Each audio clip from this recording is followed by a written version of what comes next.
That's what you do. You buy these clothes that cost me and make a difference in it. But we never do that. Never complains, gets up, gets on, with a smile on his face.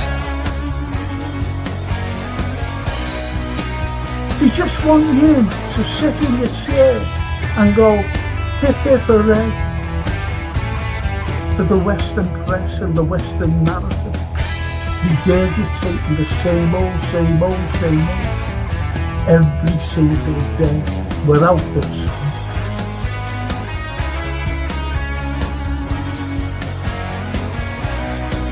If you haven't seen it before, please watch the first series, the first 2 episodes, the second series.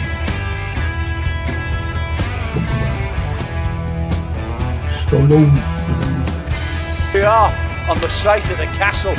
And it was the first time the Beatles had really stopped being semi-professional almost. Look at that. Absolutely fascinating.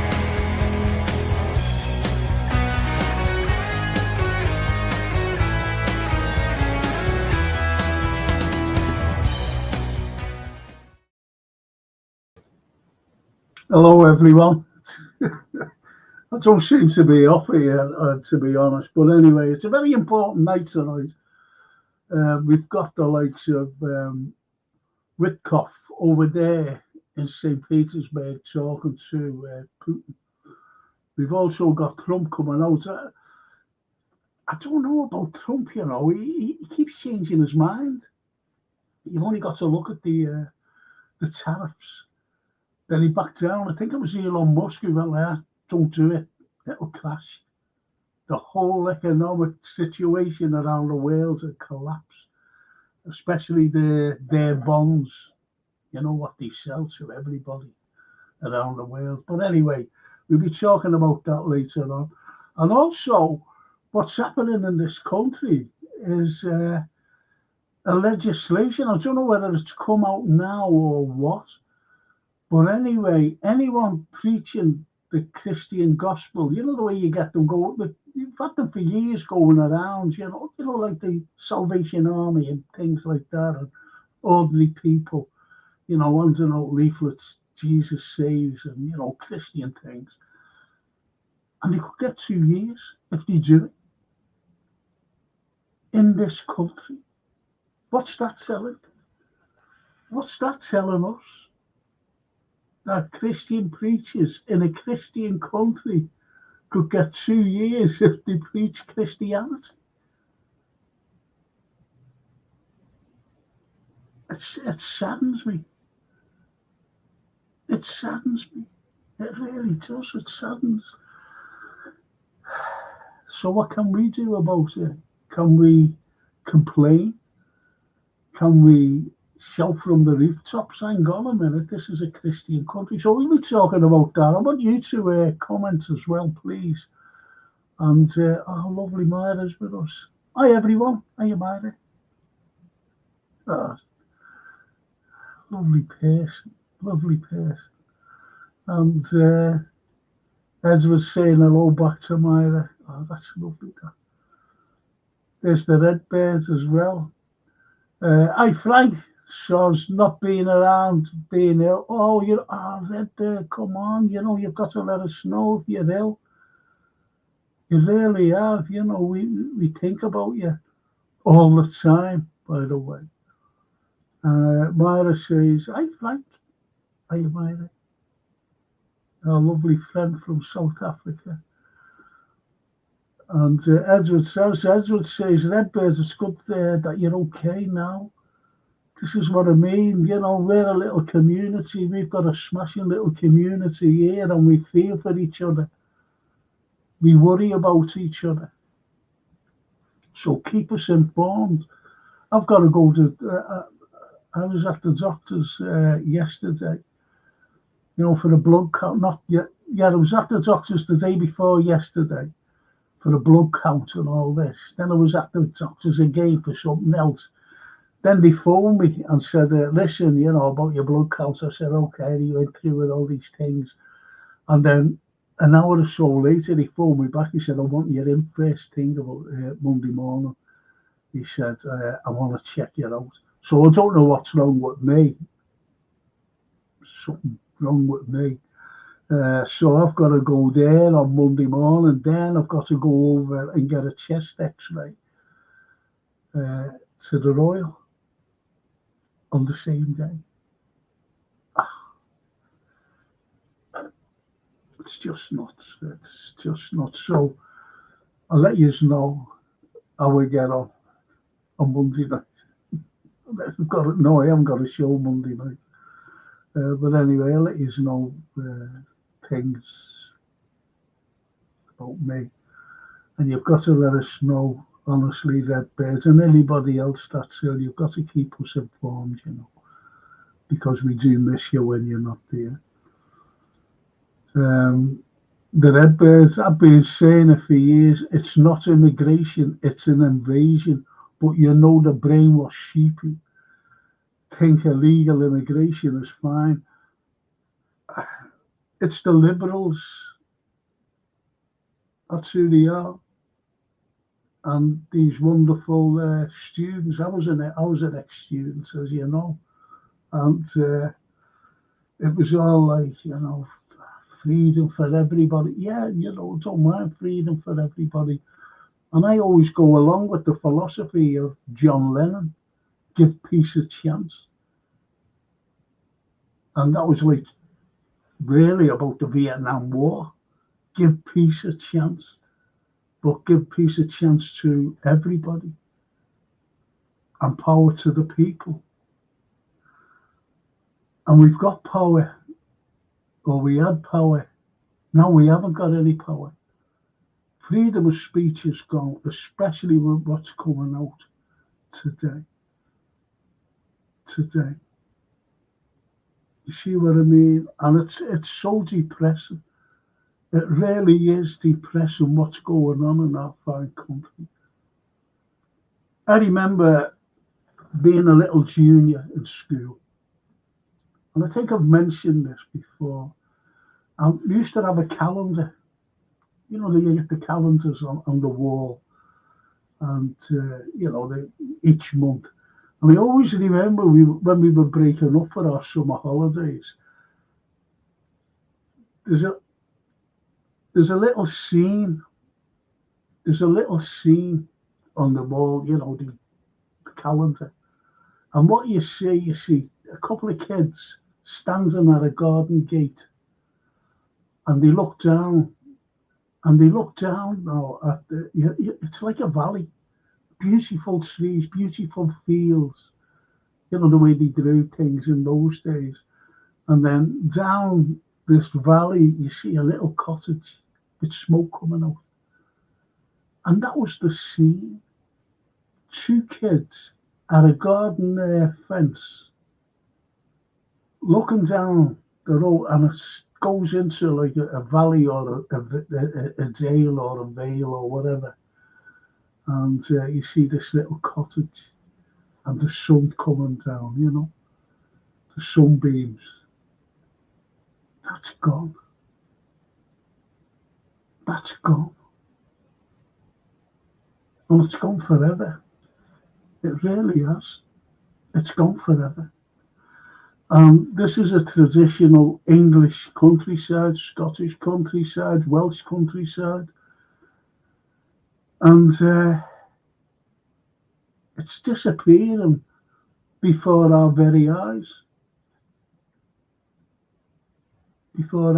So who do you blame?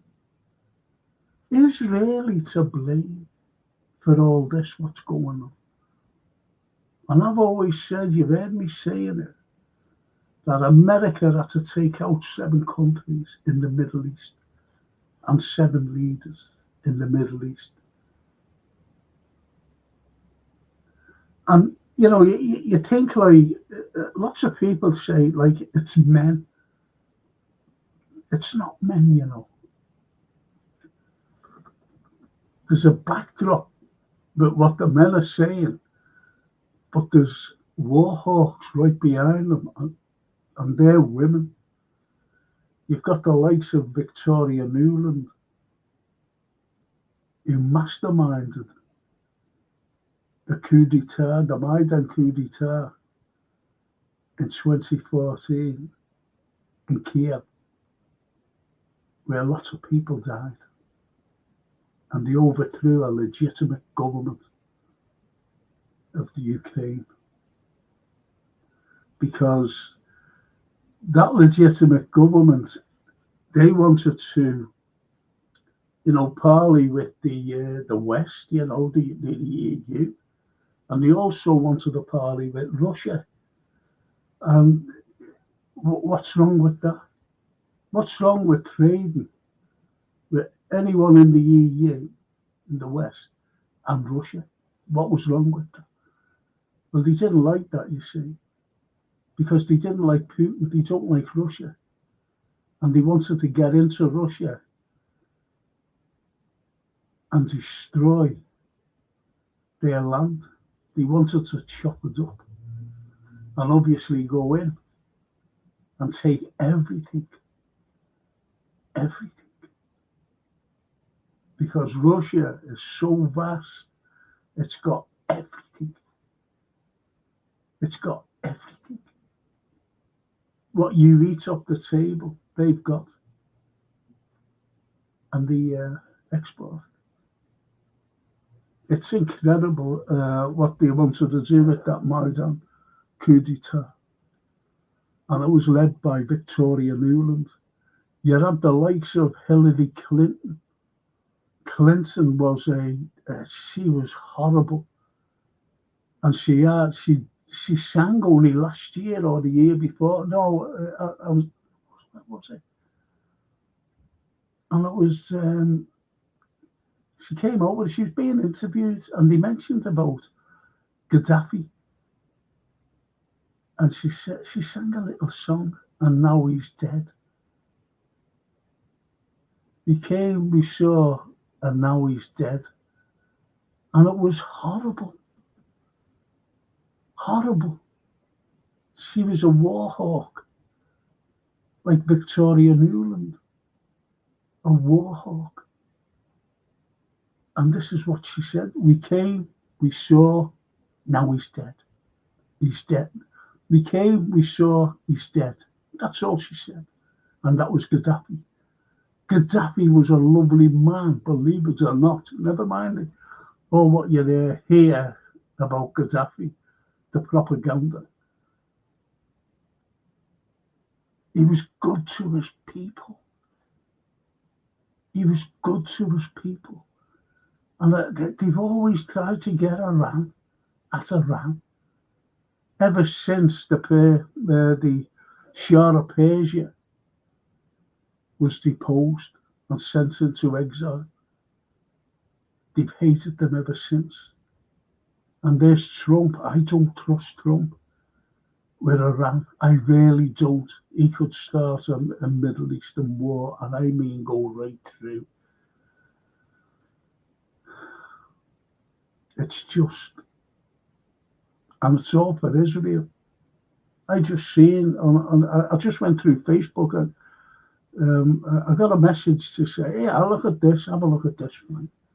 And I went through it. And what I seen was, it was just a footage. Someone must have been on the phone taking a footage of this. And you see these people being Muslim women being harassed by Israeli soldiers. And there was this girl on the floor. And I don't know if anyone's seen it. And this Israeli soldier ran up and he kicked her in the head. And she went from where she was there, she went from there right over. And I don't know whether she suffered brain damage or worse still, death. Because they've got big old male boots, steel toe caps, and he caught her. And he could have broke her neck as well, the way her head went. It was shocking. And the girl was doing nothing. She was just lying on the floor after, a little melee between these soldiers. It was a quick thing, It was very quick. What I seen, short, but it was horrible. That little bit of footage and that young girl. This is what's going on. And anyway, it's all about subhuman. And that's the way the Israelis view the people of Palestine, the Palestinians, as subhuman, unto mention, as they say. But also, you've got the Kiev regime who look at people who are Russian speaking as unto mention, subhuman. So how can you legislate for that? These Azovs. Haven't you ever heard of Chekhov? Haven't you ever heard of Tolstoy?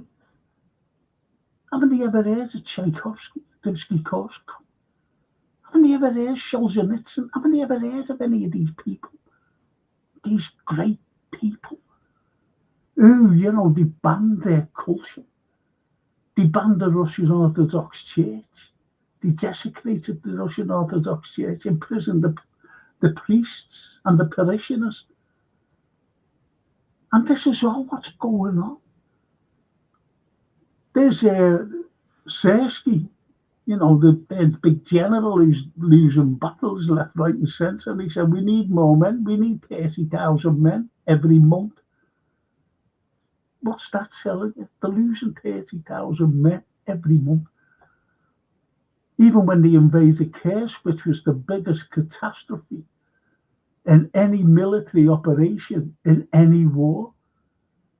And they're not bothered, the Russians. They're staying there. They let them stay. And they're just taking them out on a day. There's 72,000 people, Ukrainians, being killed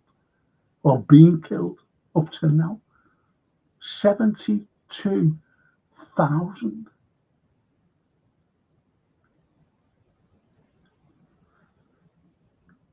And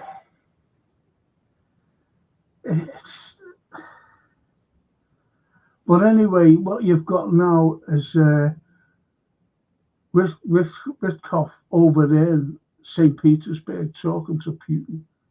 And Trump's come out and said, it looks promising. It really looks promising that there will be a peace. But I've got to say this, that the likes of what Putin says, and he's been emphasising it for months since last June, that he has to go with the Istanbul Plus now. And that means all the territories that he's actually taken. And he also wants, get onto this, he also wants referendums in and around the oblasts of Ukraine, especially Odessa, to see if the people want to stay Ukrainian or Russian, just like what they did in Lugansk, Kherson, the Donbass, Crimea, Zaporozhye, because they all voted to be Russian, to stay in Russia, the Russian Federation. That's what they voted for. But when you get the likes, when they started first voting, and it was coming out, and a huge percentage, like 82%, and nothing went below, in all the oblasts, nothing went below 80% that they wanted to stay in they wanted to be in the Russian Federation. And that included Crimea.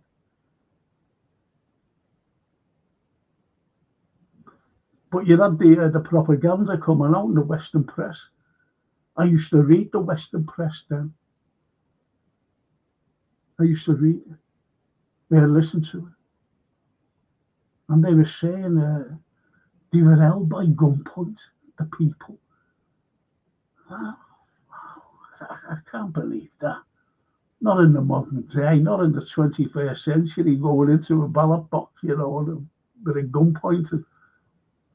Then it came out in alternative news that it was a load of nonsense. They weren't. And they were actually talking to the people, just ordinary journalists, saying, well, who did you vote for? I voted for the Russian Federation. Why? Because the Russian Federation will protect us from Kiev. This is what they were saying then in 2014 in Crimea. Then. And Zelensky saying, I want them all back and whatever. But I really believe that Witkoff will eventually go back to Putin, go back to Trump and say, well, this is it. And I think Witkoff's, he wants to end it himself. And he'll just say, we'll have to go along with what Russia wants and what Putin wants to stop this. You've got to stop. He can stop it like that, Trump.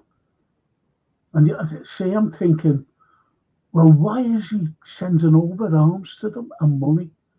Then I thought about what Biden did before he left office, and he put this thing out that you can't break, and it was for 60 days after he left. Biden left to supply Ukraine with weapons and money.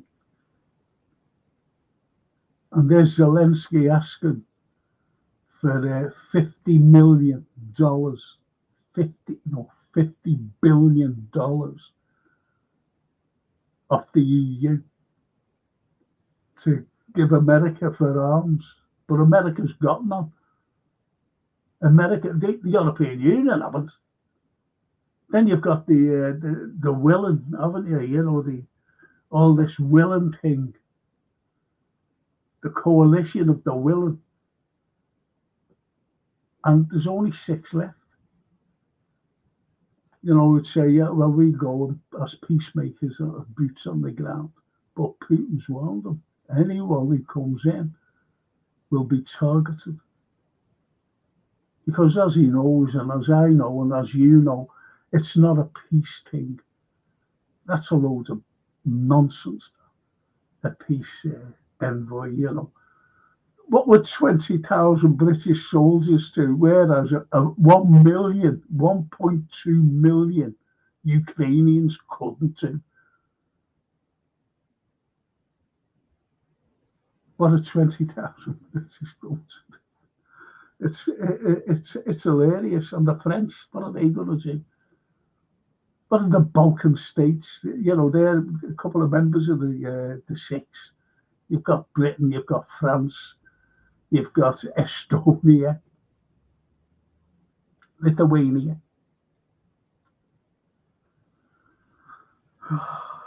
It's pathetic.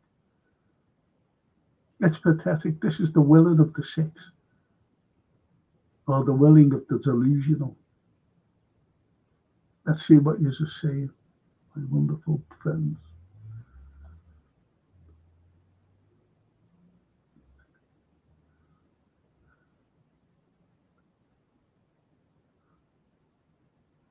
The red bird. How are you feeling, Frank? I'm feeling. I was feeling all right until I got those 2 phone calls. I've got to go in on Monday, But I will let you know. It knocked me back, actually. It knocked me sick. And he must have found something. I've got to go get X-rayed. Got to go and have all these tests done on Monday. And I phoned my daughter. I said, Francine, I've got her. And she was bringing me little granddaughter up to Anfield for the tour, around the ground. I didn't realise how long it'd taken. because she had to pick something up out of my doctor's.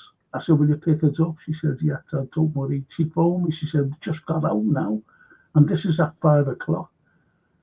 And I said, Francine, I've got to have that for tomorrow, because she's coming down tomorrow to take me shopping.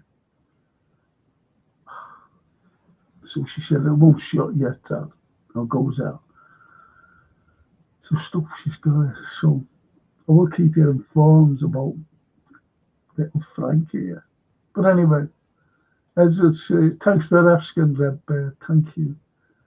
So the preachers in town are banned now. Oh, I didn't know that. Is preaching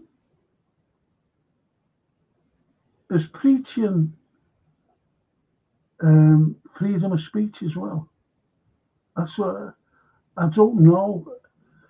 We're not stupid people, but will that come under Freedom of Speech Act if you can't say anything about Jesus Christ? Don't forget, remember about Christmas cards and when they was coming out with Happy Holidays. Well, that was America, that. Happy Holidays. And all this transgender stuff, which I can't get my head around. I really can't get my head around it. I'm sorry. Did they ever tell you, I'm going back years ago, the last 20 years, and I was out, and I was with my ex there, So we went out Saturday night. And she said, I've got to see a friend in the Lisbon bar, in Victoria Street, for you Scousers, you know that. So I said, have you got to? She said, yeah, it's genuine, this. And I've still got the suit there. I've still got the suit, and it's a silver grey suit. Honestly, silver grey suit. I got it from Italy, believe it or not. So we had that, a three-piece it was, three-piece suit. It was all nice and smart and everything. I went to Lisbon, and I'm sitting in there. We're just sitting there, I'm waiting for this bloody friend of theirs, who never turns up, by the way. So anyway, I said, I'm going to Lou. So she said, okay. So I went to Lou. And as I was walking in, there was a girl standing there, tall, very tall, taller than me.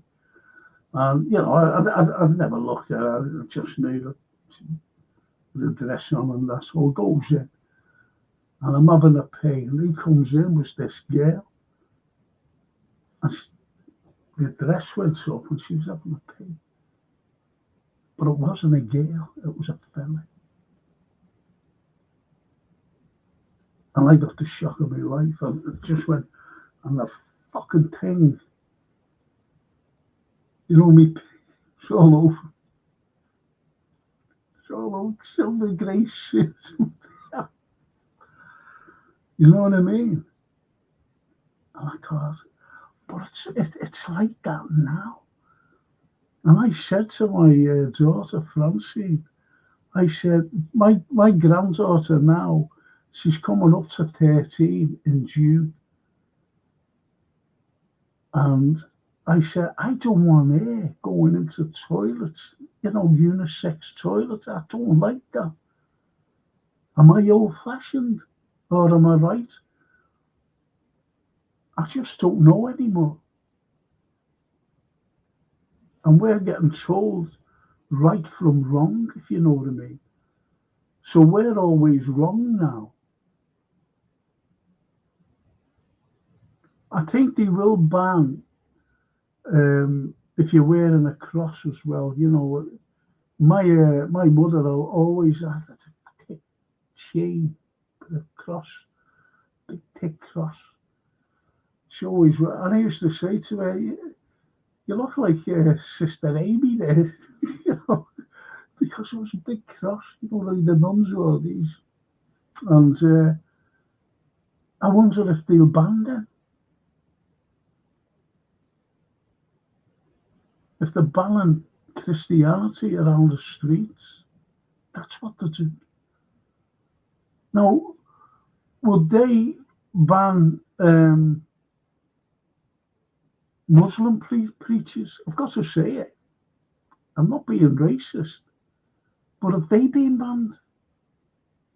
If they're going around, see, I know in Paris, and I think it'll come over here, everybody just goes out into the outdoors and put them carpets down and they go praying at certain times of the day. Will that happen here? Or does it happen? I don't know.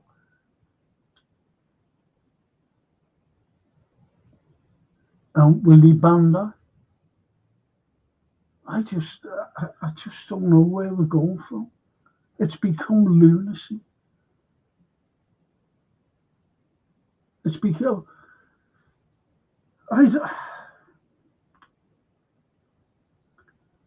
Look, I don't mind him making it. I really don't myself. But with these boat people, we don't know we don't know who's coming in, let's be honest. We haven't a clue. And they all seem to be young fellas, every one of them. No women, no children. Used to get it, children and whatever, women.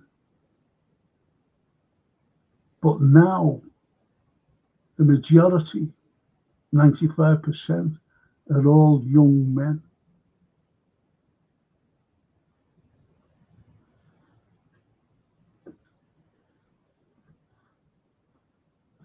I think, let's see what he's saying. To know that, Edward. And he says, Edward, it takes confidence to preach in front of that many people. Yeah. The Muslims sticking their backsides up in the air to Allah. Have they banned that? That's what I've just been saying. Redbird. I don't know what's going on. I really don't. And the Redbird carries out, Russia is that clean, you can eat off the pavements, at least from the places. Same here. Do yourself a favour, Redbird. Stream Siberia. And what's the impression you get of Siberia? A desolate, ice-laden country with gulags all over the place. You want to see some of the cities. They're absolutely incredible. You want to see the churches. Outstanding. And they're very religious, as you know, and spotlessly clean. As you mentioned about the cleanliness, you want to see them, just stream them. I can't explain their names. Like, there's like I forget, it's a terrible word, but they've all got K's in anyway, in Siberia. And just have a look at it. Erkston, or something like that. That's the capital. Absolutely amazing. Spotlessly clean. The churches, you want to see the churches all over these cities. Fantastic. And Moscow is, in my opinion, the cleanest capital in the world. The cleanest capital in the world, as you said there, Redbird. You could eat off the pavement.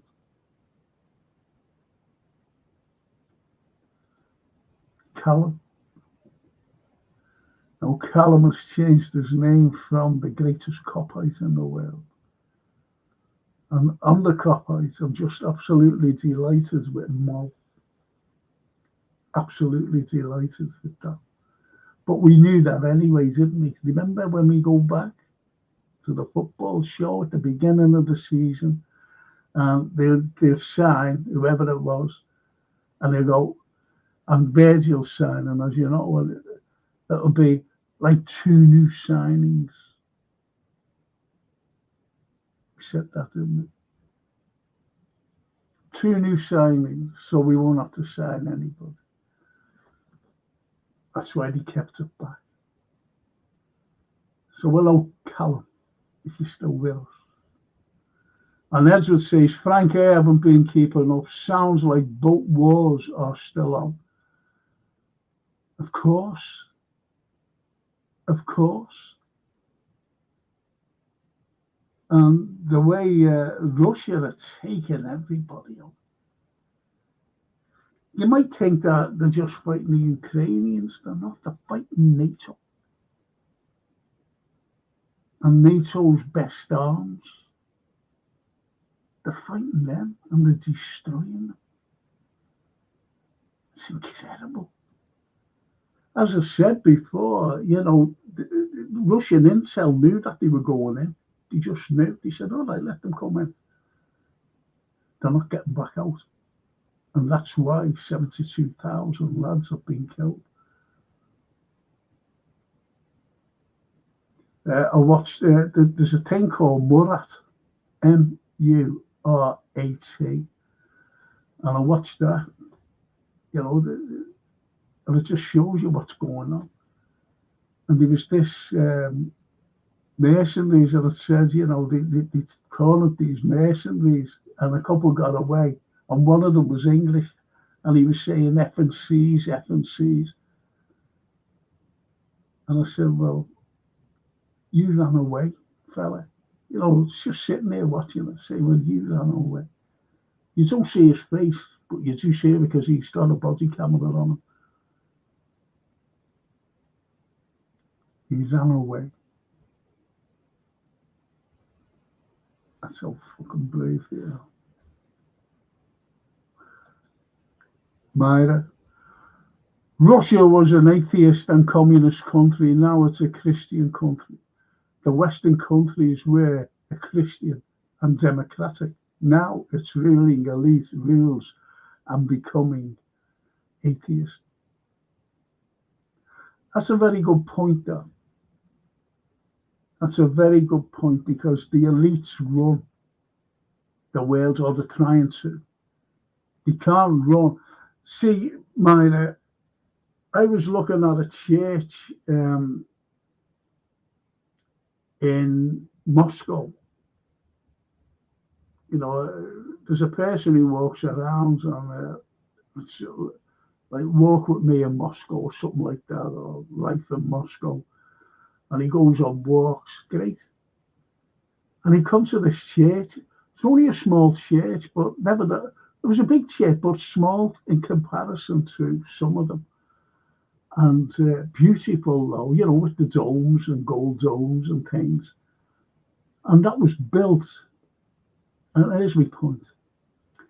It was built in 1207, the year Liverpool became Liverpool, funny enough, 1207. And I was like, wow, you know. And when the Soviets took over, you know, after the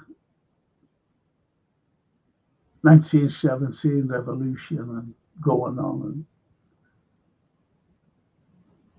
as you said, you know, yeah, you know, they were atheists, but they still allowed people to practice the faith. That's why you've got that church built. They never done that. They never destroyed that.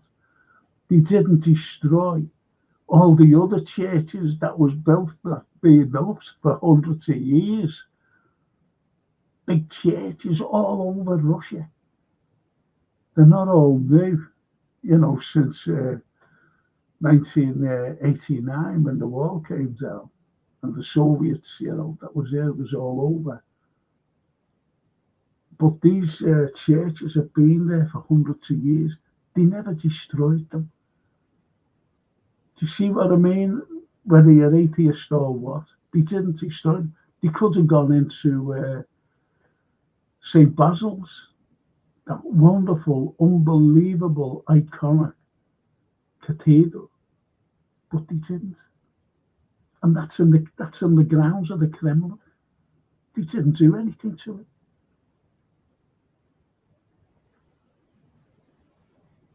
And I remember Boris Yeltsin, when Gorbachev became leader, and then he just took it off him, didn't he? Because the Yanks told him to. And he went to the Russian Orthodox mass in there. You see him in there. He's Christian.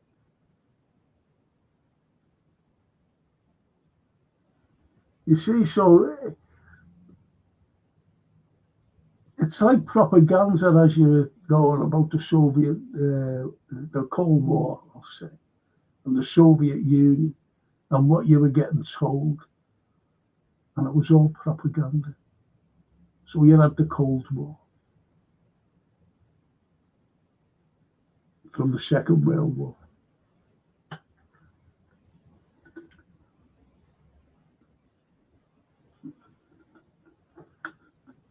Excuse me.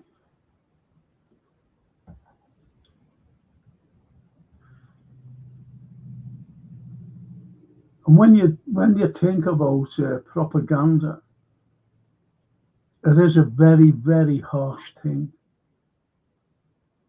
We've all had propaganda. Everyone. We've read it. We've been through it. You know, people believe it. I watch films, old films, and there's a time and place for propaganda. It's like during the Second World War, when you have, you know, these soldiers, you know, films, and the bravery and everything else, and how we were, you know, and we're going to be great against the Germans, and you know, the Brill boys, you know, the Spitfire lads. And they are great. That's proper propaganda. But that's to give you a lift. But today's propaganda is shocking because it's just lies. It doesn't involve our country, put it that way. And yet, they're looking at, look, if you don't like anybody, you're not going to give them a good name, are you? I don't like a few people. I won't give them a good name, though. Even if, you know, the good to somebody else. Do you understand? So, Russophobes are not going to give Russia a good name. And there's someone fighting. You know, they say it's an American proxy war. It's not just American proxy war. It's our war as well. MI6 have been proving it. And the British. Look at those lads who were captured. British lad, mercenaries. One's just got 19 years, hasn't he, the other week? 19 years.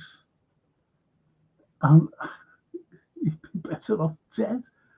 When I see their prisons, I've seen their prisons. The regime of the prison people, they're all army fellas. Oh, shocking. It really is shocking. In these places, these prisons.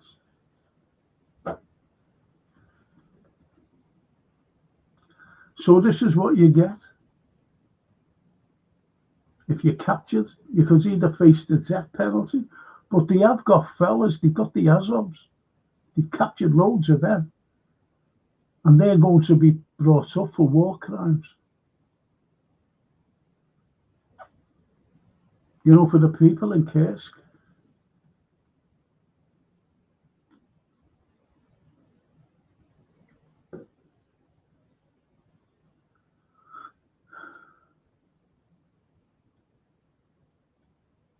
So good, it's good that, Myra. It really is. Good comment. Hello, Frankie says the mince pie man, Tony, LFC, and a couple of pints for Frank. Thank you. And the black and white boy. Even in Frank and chat. Even in black and white.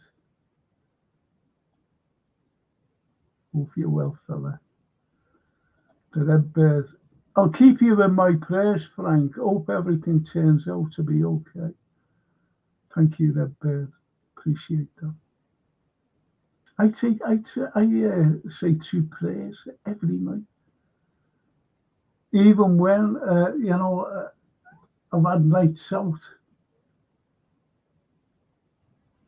I come in like, always said 2 prayers every night for everybody. Even for you lot out on there. Every night. For you lot. I just say my little group, my little pod group. Say me prayers. For my little pod group. That means everybody. Even if you don't believe in prayers, you still get mine. Thank you, Red Bird. Anyway, I'll send all the Muslims to Alan's snack bar for a bacon pudding. I shouldn't laugh. Get banned. And the black and white says there's a 177-page report from 2000 by the UN entitled Replacement Migration. Well, I've always said that with those 7 countries America wanted to take out and their leaders, that was to destabilize the Middle East. And then you would have had a horde of migrants crossing into Europe to destabilize Europe. It's happened. It has destabilized it. You've only got, as I mentioned about banning preachers in a Christian country. Didn't someone, I was thinking as I was saying that, didn't someone was going through, and I'm going back a couple of years ago, was going through an airport, a woman, and she had open out, she was going on holiday for God's sake, and she had a cross on and they made her take it off, the customs. Can anybody recall that?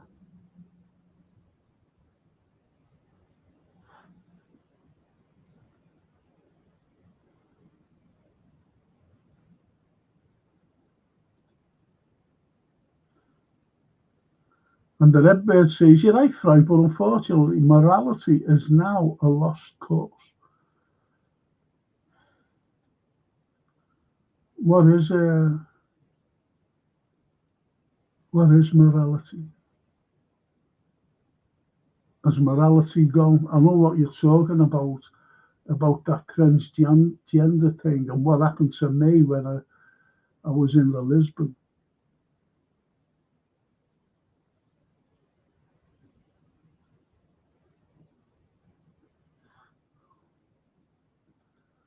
And the red Muslims been praying in our streets for years, not as much as France, but it will only get worse. Yeah. But will it be banned? Because if anyone can't,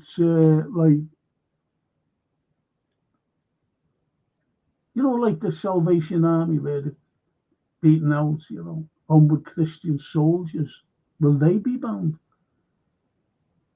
Because it's free speech. It's free speech, no matter how you look at it. It's freedom of speech. Will a priest, in a pulpit, be banned in the church? Not that there's many churches now, or being turned into flats and everything. I can't believe it. I was only saying that to Francine when she was taking me shopping. Church where I am. I did some location work. Well, yeah, it was location. I was asked by a film producer. He said, "Can you find a church?" Well, I know this fella. And he said, I said, "Yeah." So I found this church, and they were doing something about a priest, actually. And Sean Bean was the priest. I don't know, I've never even seen the set, but I found the church. It said, "How's that?" They went, "Great." I think Jimmy McGovern wrote about it, wrote the thing. I don't know whether it was a play or a film. I don't know. I've never even seen it, to be honest.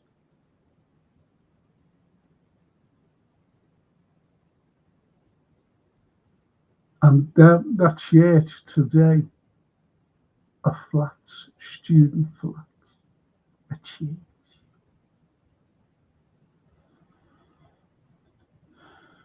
My test ticket tickles. Is that tickles? Yeah, tickles.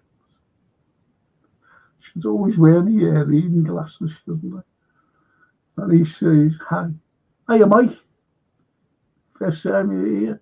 Do me a favour, Mike. Would you subscribe and press a like? So get the algorithm up there, please. Thank you."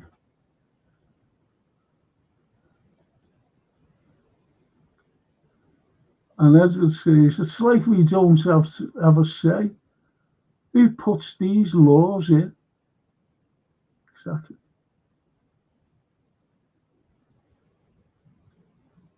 Exactly. But it's our government. You see what I mean? It's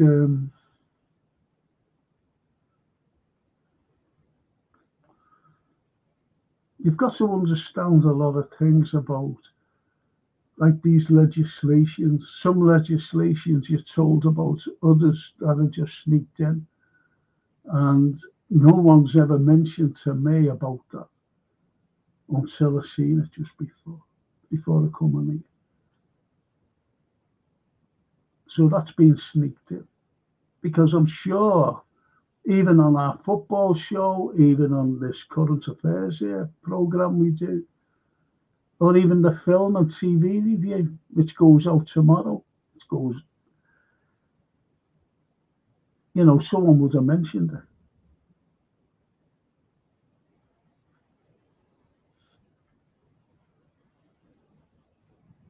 We don't have a say, Edward. We don't have a say for anything. I remember the Iraqi war, 2 million people went out. I did as well. Against Blair and the Labour Party. The British going to war with America. No war, we were saying. I took a blind bit of notice. He went to war illegally. And I think Blair knew that it was illegal. He definitely knew that they had no weapons of mass destruction. And George W. Bush, he knew as well. If someone said to him, "What about the consequences?" He would have just turned around and said, "I won't suffer any consequences. No American will suffer any consequences." And that's what they're like, the Americans. And Mike tickles. He says, "Vote Green and get our country back."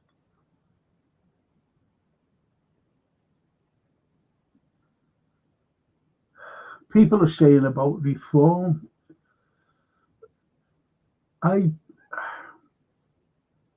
See, I have to like policies, and I have to like the leaders.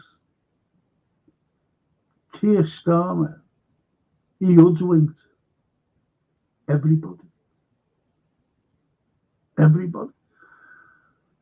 And I always thought that no leader, no British Prime Minister would ever be as worse as Liz Truss. Nobody. She voted the worst Prime Minister, but this fella is. This fella's going to take over as the worst PM ever in the history of this country of ours.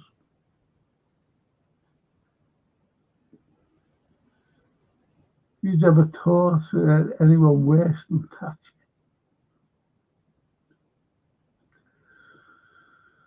And then, why do we have to keep being told we are, when truth be told, racism is mainly directed at the white?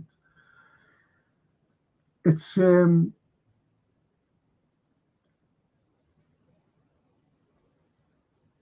look, white privilege. Who is that aimed at? White privilege. You can't just say, oh, well, it means that it was aimed at the, the elite. No, it aims at every white. People don't realise white privilege were in workhouses. You were forced into wars. You were forced into wars. And I'm going back to medieval times.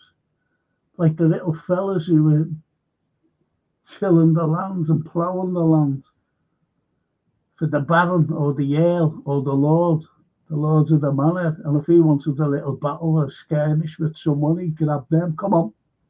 And that's why you had them with hoes and picks fighting battles. So they've always gone in. They're the white privilege as well. They're the white privilege who went into workhouses. They're the white privilege if you stole an apple out of an orchard or someone's land, or just, not saying stole it, but just picked it, you'd be hanged. I've got, just give me a minute, it's only there, it's in my little library here. I'll show you something. 1 minute. Not even a minute, a few seconds.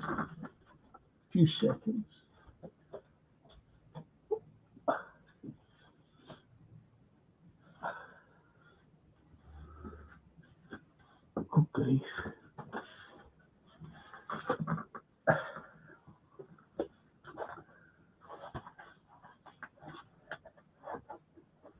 I had a newspaper.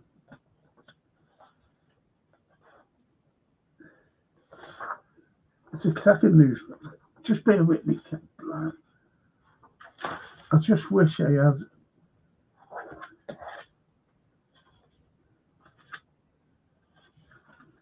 my glasses. I hope we ever to read it. Never got my glasses, would you believe? See, I made a newspaper, look, at uni, look. I made this.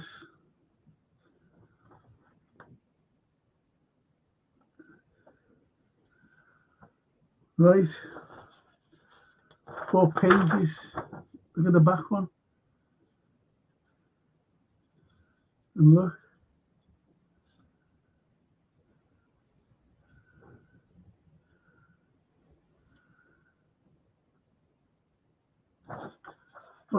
I've got a piece where I can't read it, unfortunately, because the print is too small. I've got my distant glasses on. I haven't got my reading ones. And it's about 2 lads who break into this lady's house. You're talking 1770. And these two lads were 17 and 18. And they broke in. And they stole a shawl. No, a shawl. They stole a shawl. And they escaped. And they got collared. They got captured. And they said, why did you steal that shawl? They wanted to keep warm. Because they were homeless. They had no parents, no nothing. And they just wanted to keep warm in the night. Have a guess what happened to them? Have a guess what happened to them? 17 and 18, to keep warm. This is the white privilege.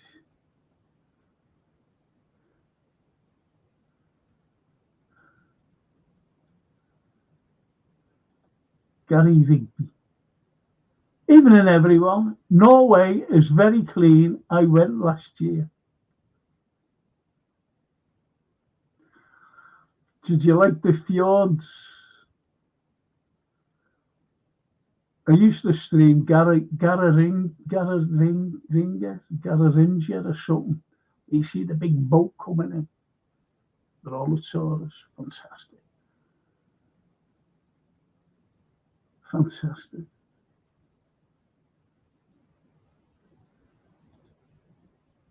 And he carries on by saying, I'm late tonight. What's the subject? It's everything, been talking about religion. You know, Christians in this country, if they're preaching about Christianity, they'll end up in jail for 2 years. That's the penalty. It's been banned here in this country. I don't know whether you're aware of that. We've been talking about Ukraine, Donald Trump, Wickoff, these talks. And I think Wickoff, incidentally, is going to go back to Trump and saying, let's do this, let's go along with what Putin's saying, and the war will end.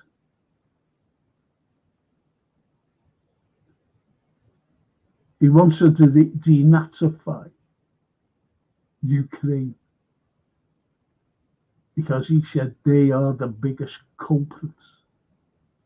It stems from Nazi Germany, by the way. The Banderites.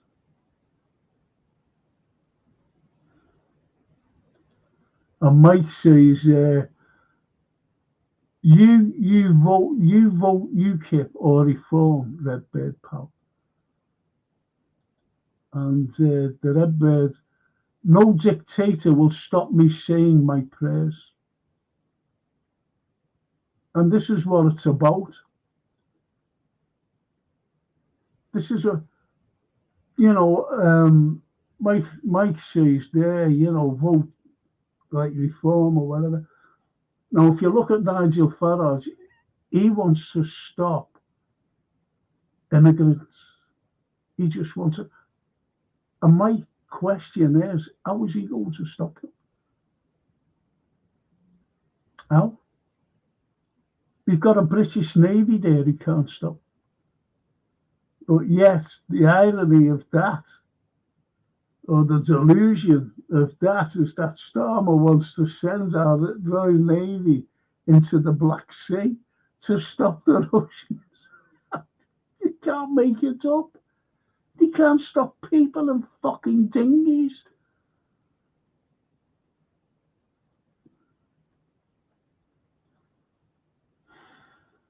The Redbird. Need to read the Calgary plan. Not sure how to spell it. It's all about replacement migration. NWOWEF. I think it was written in the early 50s. Everything is planned. Everything is planned You know, the seed's always sown. It's like the First World War. It's like the Second World War. The First World War, the plans was in place in 1871, just after the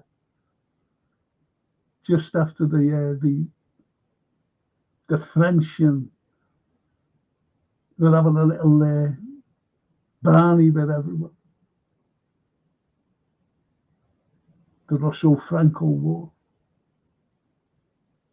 So the seeds were sown for the First World War. Then.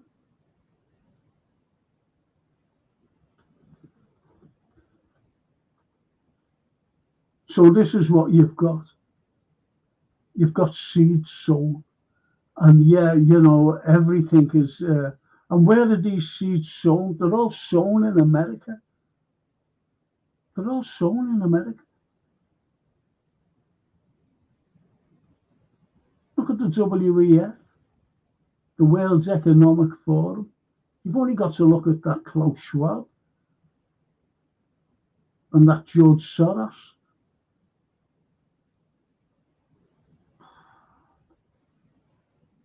Powerful men.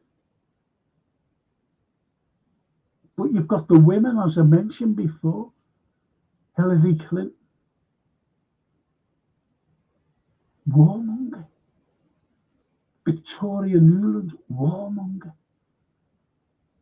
You've got Janet Yellen, warmonger.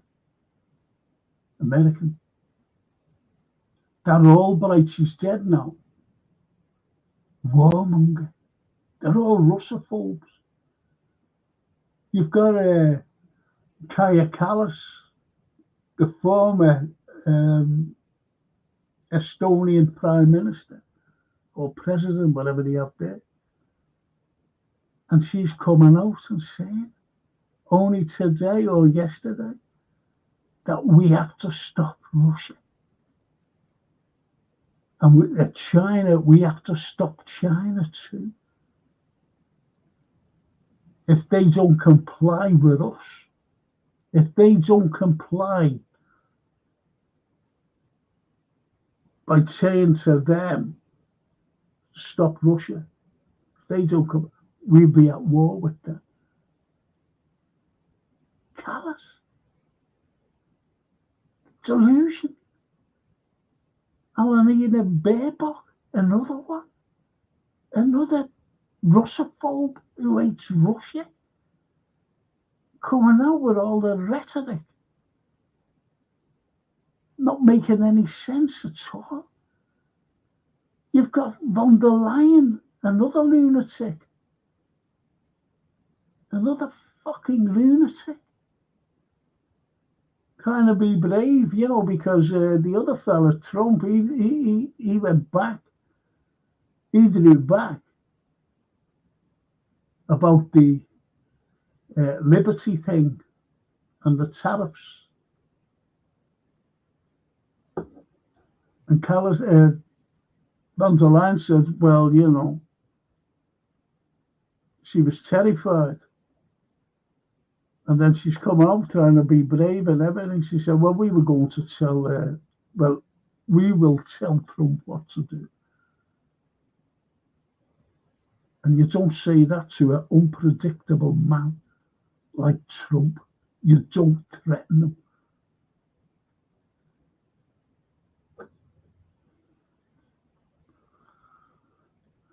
Delusional, these women. And fellas, you know, the likes of Starmer and Macron and the rest of them. I'll tell you what disappointed me. Big disappointment. I'm a great fan of Viktor Orban, the Hungarian president. The Hungarian president. And he wouldn't arrest Netanyahu. And Netanyahu stayed there for 4 days in Hungary. I went, what's he doing? Why is he doing that? So disappointed. I was listening to Georgescu, you know, the fella who was 78% going to be president of Romania, and von der Leyen cancelled it. The EU cancelled the election. The EU, fucking EU. What right did they have to stop a democratic election? And there's thousands on the streets every day demanding the election and demanding that Georgescu takes part in it, because that's who they want. And she's going on about democracy. What was that fucking democracy? But I was listening to him, and he actually turned around and said that it was Blinken who said cancel those elections to von der Leyen. He said he was knee deep in it, knee deep in the cancellation. Blinken, him. He's trying to blame Trump, you know, for the war in Ukraine. Because he said, didn't he? He said, yes, the Ukrainians are going to lose, but it's all Trump's fault. And was it his fault that they're going to lose? They've been losing it for 2 years. This war of attrition. Let them come on. Let them come on. Take them out and you move forward. Come on. Take them out, move forward, and that's what it is. Do you ever remember you must know about trench warfare in the First World War, and you see them going over the top, and they all run, into no man's land, hoping to get to the trenches of the Germans, and vice versa, so that they could take that step and hold on to it. That's what the Russians were doing to the Ukrainians. They all got up and running at them with everything they've got, and they just say, they just go destroying. That's why they've got so much land now. That's why that Sersky has turned around and said we need 30,000 men every month. That's why they're dragging them off the streets. You've seen the footage. It's shocking what they're doing in Kiev and around other cities in Ukraine.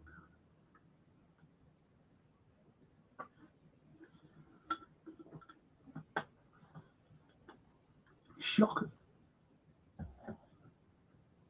And people just believe it. The likes of that what's his name? I forget his name. Now, there's no proof of it. It's footage. Footage of it.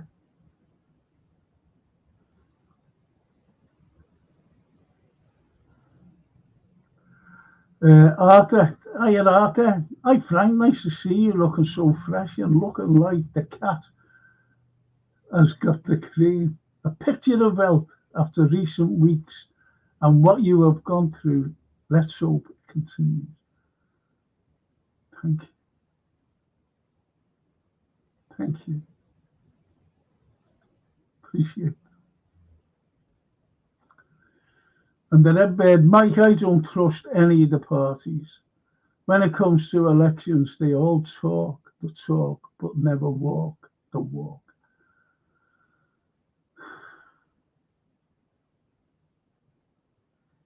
You're right, because what's a Trump get in on? He got in on a peace campaign. He got in, I remember Myra Page saying to me, when he won the election, and she said, Do you think that he'll stop the war in a day, as he said? Well, the point is, you couldn't, it was impossible to stop a war in a day. The only way to stop it, and it would have taken time, was the might of the American, like, say so, would have said to Zelensky, you'll get no more money and you get no more arms. And we want our money back. I demand the $350 billion we've given you so far. We want it back. Now stop the war now. You get no more arms. And don't go around sending our arms to kill civilians or anybody else for that matter. If we find out that you've been sending our rockets or whatever, missiles, there'll be horrible consequences for you. That's all he had to say.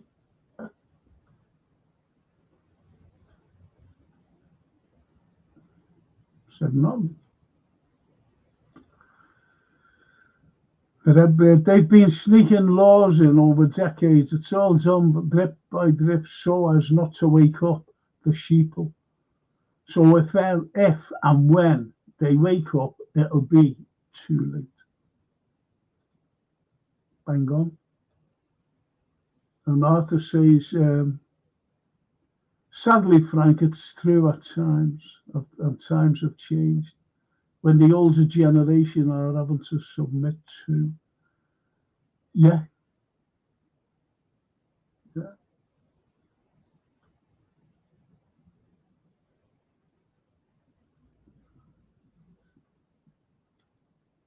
You're right there, Arthur. Have we become submissive, us? I remember in the 80s to get Thatcher out, and I joined the lads, walking with them. Proud lads. But you could do it then, can't do it now.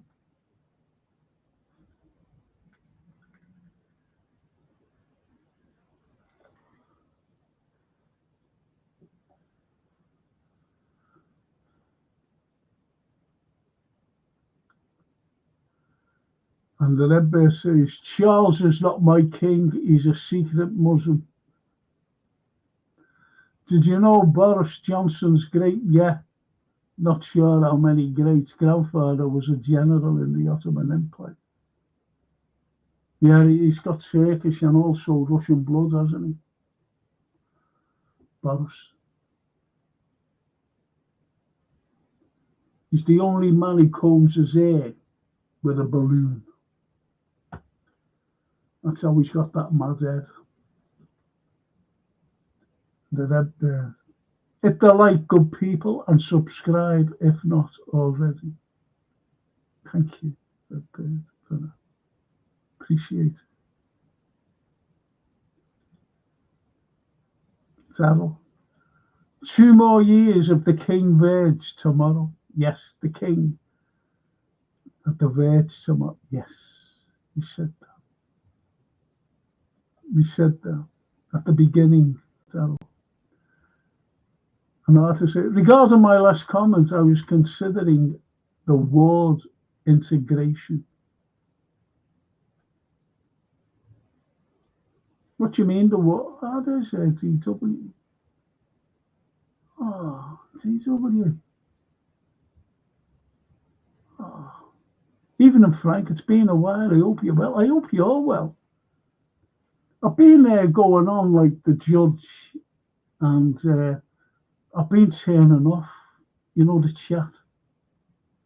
I've been listening because when you go onto the chat and you're missing what the guests are saying.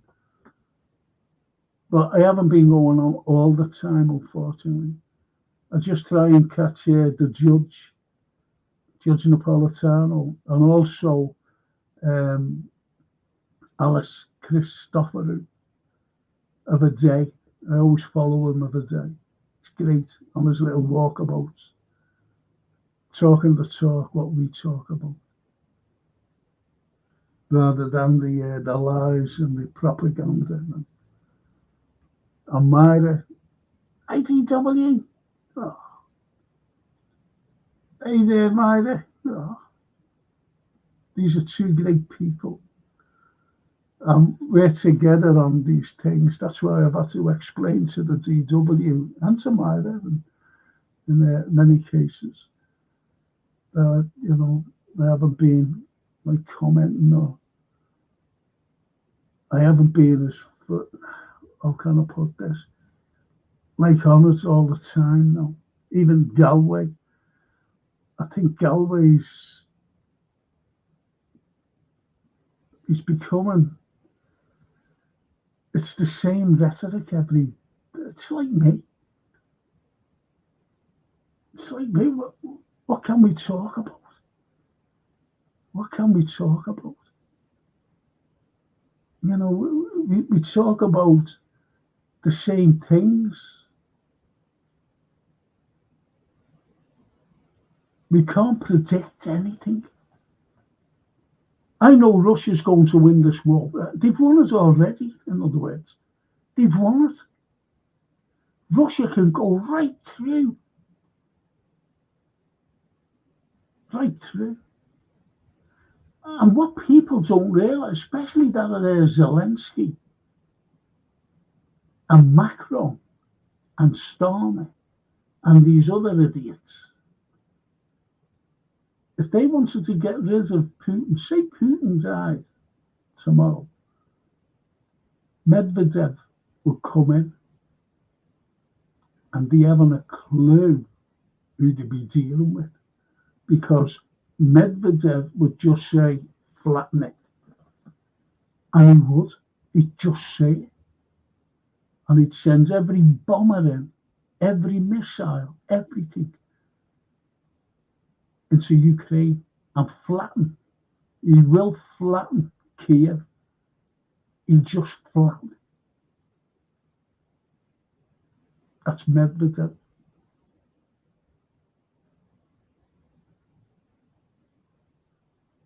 And this is why, you know, people should be, you know, especially the West, should be grateful that Putin's still in power.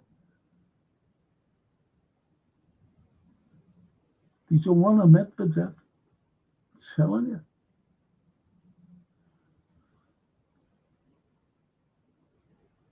The red bird says, Boris doing his hair with a balloon. Is that why he's called the airhead?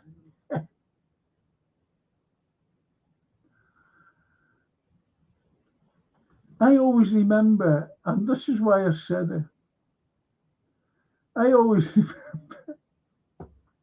I was going out one Christmas, you know, years ago, and when I was single now, like, I was single then, I was going out, and it was a Saturday night. And I forget, one of the little man kids, you know, my cousins or something like that, they were in there, they had a balloon, you know, playing with a balloon. And I went like that on me, honestly, I went like that on me head. You know, for electricity. I went like, fucking heaven goes. I was like, that was everywhere, it just wouldn't go down. And that like Boris Johnson. That's why I say he must comb his hair with a balloon. Try and do it. Get a balloon, blow it up, and do it. Experiment. You'll never get your ears out. And Myra says these Trump tariffs will hurt the middle class and poor in the USA. No more cheap clothes and shoes from China. China also has pharmaceuticals, you know. And also the high tech, besides the clothes. I remember being in Italy 1 year, And I was talking to this Italian, as you do, because I was in Italy. And he was saying, I was talking about Giorgio Armani. And I was saying, I'm going to an Armani shop because I was told that they've got like they've got the big Armani shop, and you go in, it costs you millions, for a shirt. But they've got another shop where they have seconds. And this fella was saying, he said, it's just the same. There's nothing wrong with them. He said, go there. So I was talking to this Italian. And I said, I wanted to know exactly where it was, where to go. And he said, you know what? He said, who do you think like sews the clothes up? I said, well, if they're made here, the Italians. And he went, oh. He said, the Chinese are the greatest seamstresses. I said, what? He said, the Chinese. They sew it all together. They see the cut and everything else. And it's staying. But what he did say, he said, if there's a fashion show, like in Milan or Paris or London, he said, you do have the Italian tailor putting everything together, whether it's a dress, whether it's a suit, whether it's a jacket, whether it's a pair of shoes. That's what he said. But the majority of like what I've got, an Armani, Chinese are doing it. So you're right there, Myra. Everything, the Chinese are brilliant. They're brilliant. They've got brilliant minds. And there were a few Chinese students. Blimey, incredible. Their technology. Don't forget, like with space travel. They were the first, believe it or not, to go around the dark side of the moon and land a rocket on. How many people remember that? The Yanks couldn't do it. The Americans couldn't do it. The Russians couldn't do it. The Chinese did, though. Because you lose all communication once you go around the moon. As they call it, the dark side.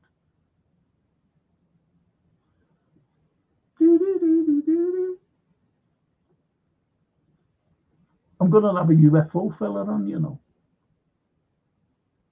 when he decides to come on. Some of the stories he's got. It's like, who brought conspiracy theories out? And it was good the way they did it, and it was the Americans.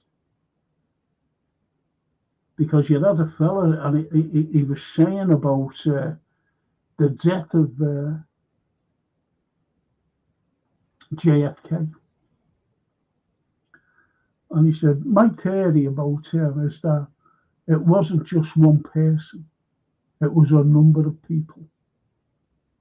And a number of people, if they didn't get him in the front, there was another one behind him to make sure that they got him in the back. And someone, I forget who it was, who said, that's a conspiracy. Hence the birth of conspiracy theorists. And about everything, about these things, about everything. Even today, what's going on? Oh, that's a conspiracy theory. If you're not following the narrative.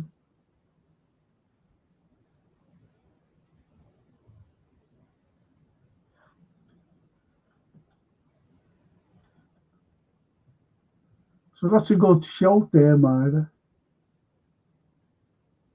These Trump's tariffs We'll hurt the middle class. But if those tariffs went ahead, Europe was finished. Most of the globe would globalism's finished. That's for the kick-off. Do you ever remember when Trump had his first things, just before he started talking to Putin, the first conversation they had? And he came out on Twitter, I'm going to ask Putin to come back into the G7. Let's make it the G8 again. And Putin said no. When he met him, he never said it, like tweeted or anything, because he doesn't tweet. Does Vladimir? And he said, no. He said, I've got bricks. We've got bricks. And when you think who's in bricks and what they can put on the table, it's incredible. Incredible.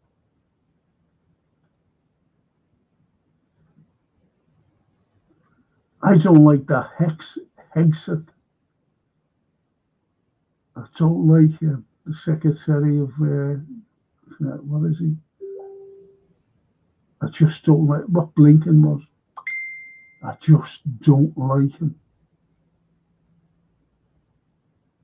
He just wants wars as well. Excuse me.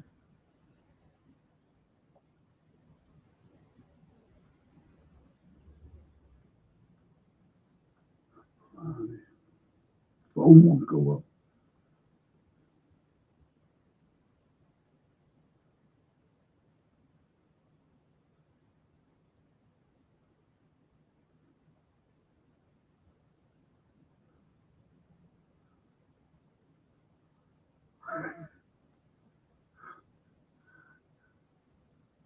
His own sent me a. Do you want me to show you what he sent me?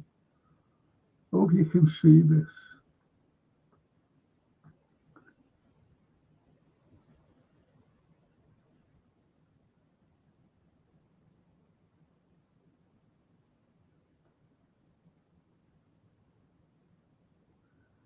You see that?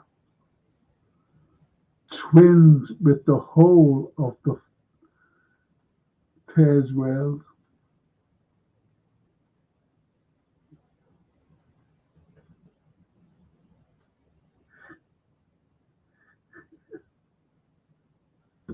It's Trudeau, isn't it? Twins with the whole of the fucking Pairs world. The vlogs. Hello, Frank. Hope all's well. Look forward to the UFO show, Frank. Love anything like that. Oh, the paranormal stuff with that American woman you get on. Yeah, the blimey. I forget her name. It's terrible, isn't it? I'm awfully sorry.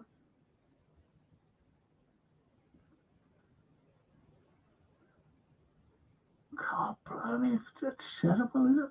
Sure, I'm losing it, Never forget names.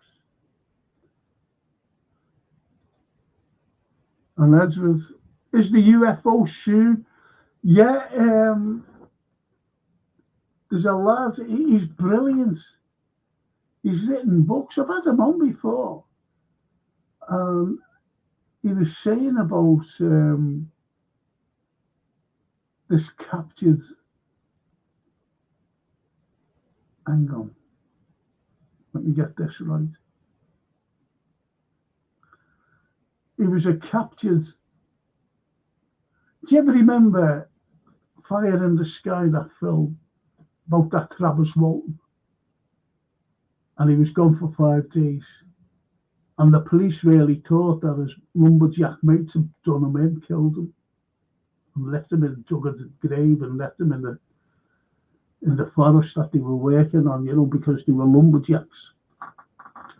And then all of a sudden he just shown up naked. And then he went through all this regression thing, with the psychiatrists and hypnotists, and what he was saying under hypnosis was amazing. That he was abducted.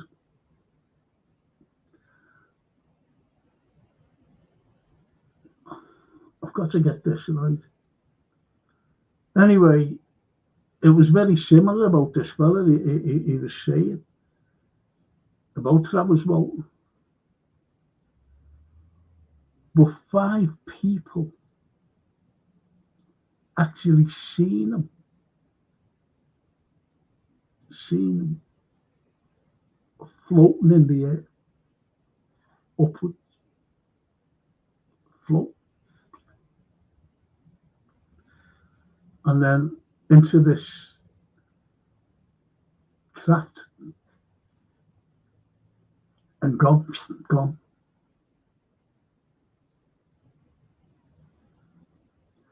Then he appeared again 3 weeks later. And these 5 people didn't know each other. You've seen this. One was traveling, and it was in daylight, was traveling to his parents. He was a student at university, and he was traveling home to his parents, who lived 200 miles away. And there was a couple, and they were on the way home.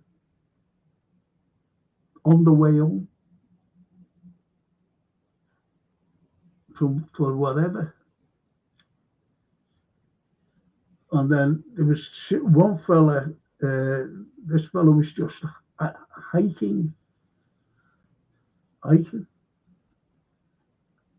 And the other fella was having a picnic with his wife and 2 children.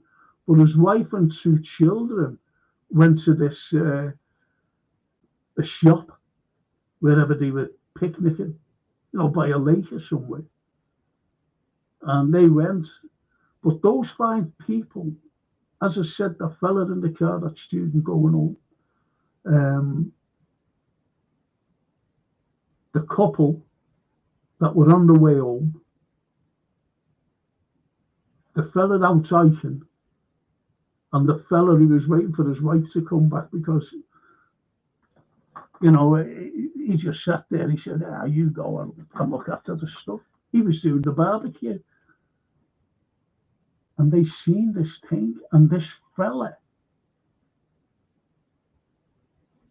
they never seen the fella on the ground or anything. All of a sudden, they just seen something like going up. And the people, they were going the opposite way. They went, look at this. So whatever was there, in the middle of this thing up here, 2 cars going that way, stopped. The fella who was having the picnic, he was just looking. He was in the middle. The hiker was nearer to what was going on, and he was just floating up into this thing and gone. And those people, as I mentioned about conspiracy theories, they just said, "Oh no, they must have known each other." It's a conspiracy theory, to try and bring out these aerial phenomenon things.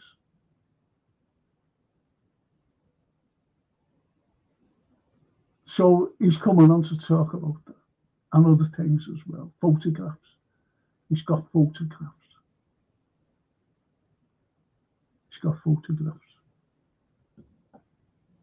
So there must be something.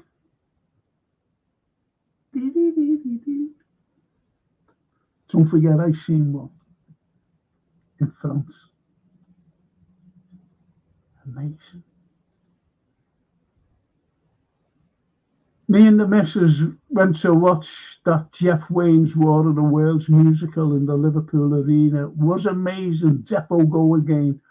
I had the album. I had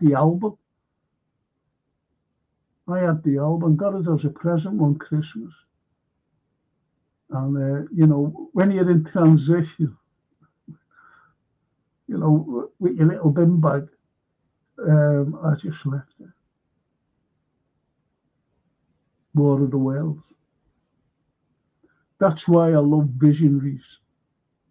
I love H.G. Wells. Love him. George Orwell. Love him. Jules Verne.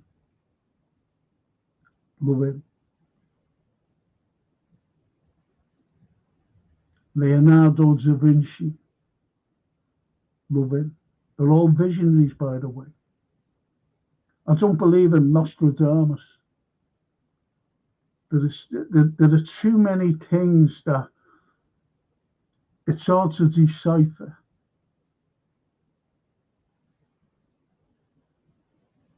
It's hard to decipher what he's actually saying. I tried to read some of his stuff and I went, oh, how can anyone make this up into like Kennedy being assassinated? It was all gobbledygook.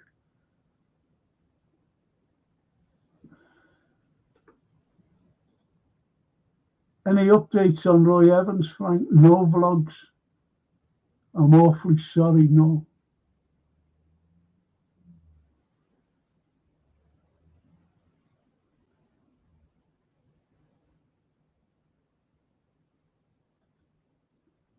And the vlog say, is it Vera or something like that?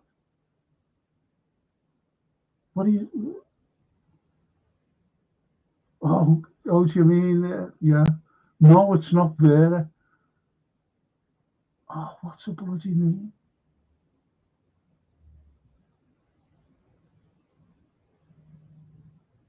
Oh.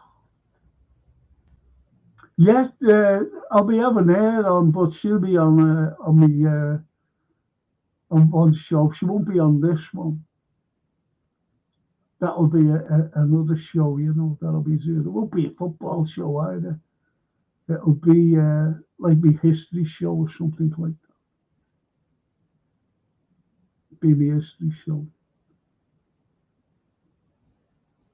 It's terrible, isn't it? She's been on for like a couple of years now. I forgot her bloody name. DW. Have you heard of the Eileen Moore Lighthouse mystery, Frank? I was watching an old BBC documentary about it last week. Not sure if it was aliens or early version of going postal at work. Spooky, that.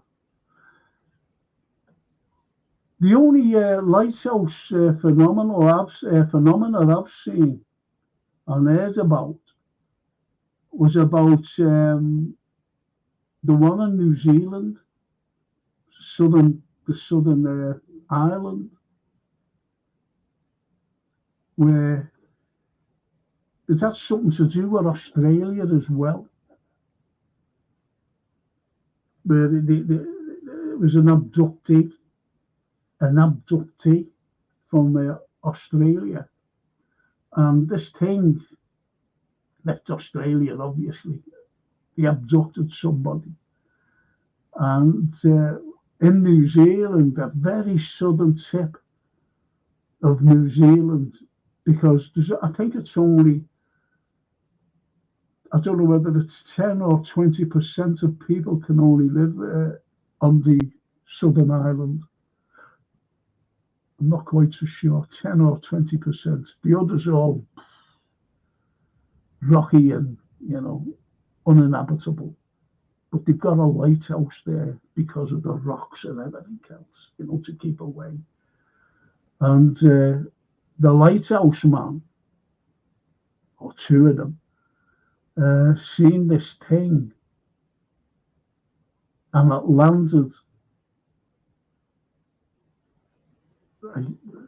it landed on the land, if you know what I mean, where these rocky bits are, landed there,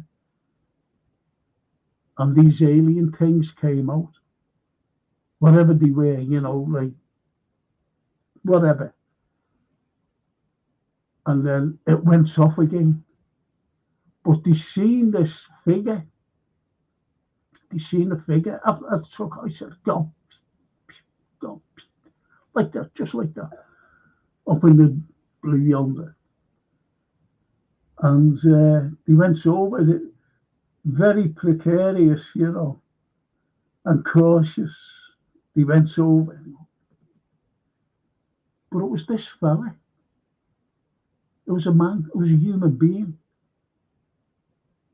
And he was all shaking. So anyway, they sent for you know, like in the bush in Australia, you got the flying doctors, don't you? Well, there they have more or less the same. Carlyle Smith says that Liverpool.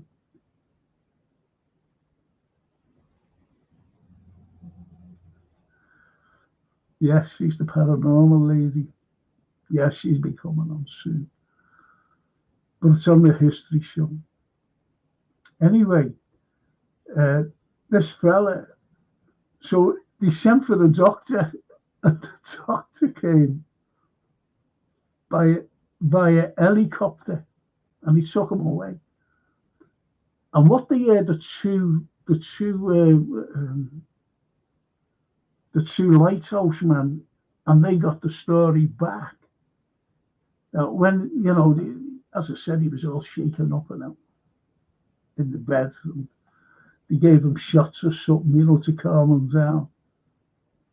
And he said, well, where do you live?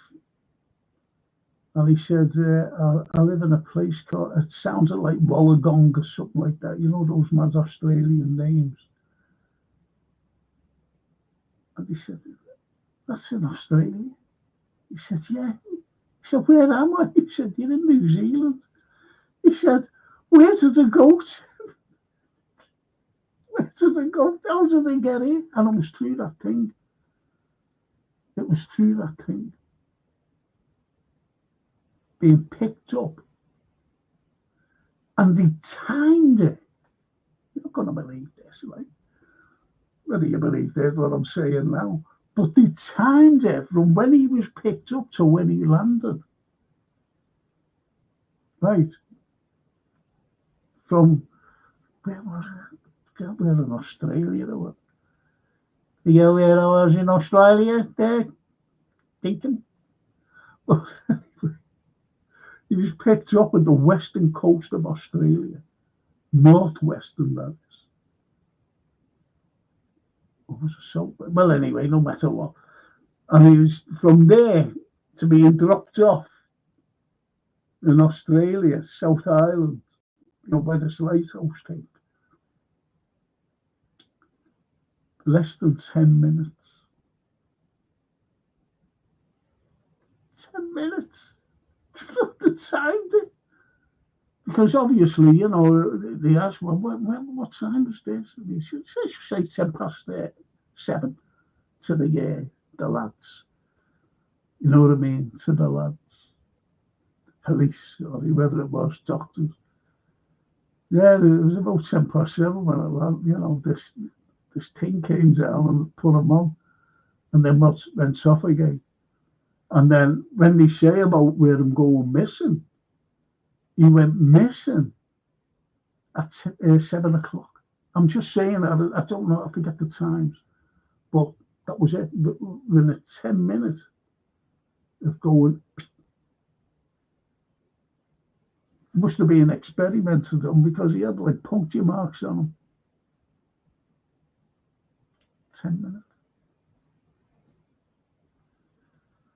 Must have been a bad driver that UFO, must have. Where's he put him down? I'll put him down there, he would be all right.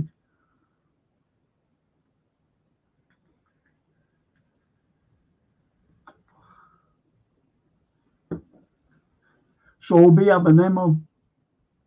Tell us all about it. Edward. They are good paranormal. Yeah, paranormals, Frank.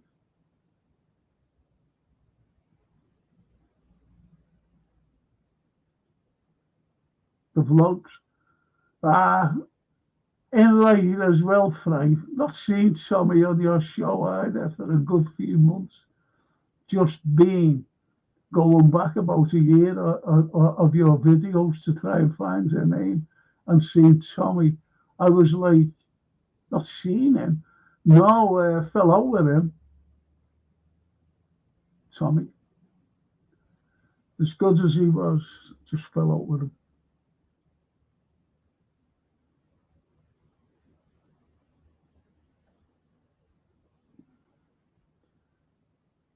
And Myra says, forget about Nostradamus, the Simpsons. Yeah, that's mad, that.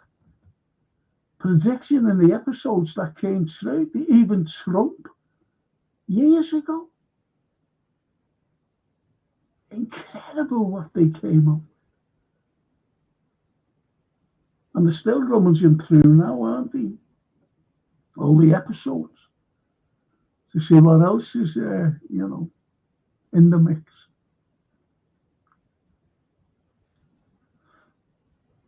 To see what else is in the mix.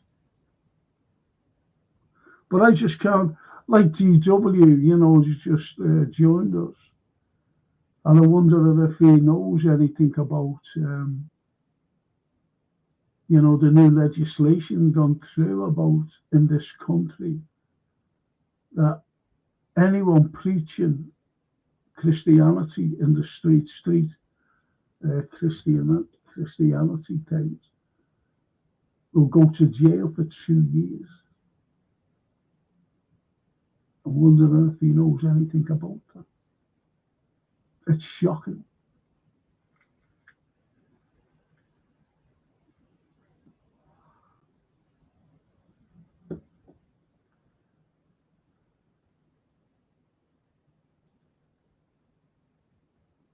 Carlyle Smith, yeah. Terrible, isn't it? Oh, I forgot her name. Carlyle. Well, I was talking to the doctor. I was just talking to him, and I said, you know what? I said, it was just in general talking. Today, only this morning, I was on the phone, and I was chatting. He knew of me, and I said, you know what? I said, I've been streaming Serbia, and he went, really, why Serbia? I said, why Serbia?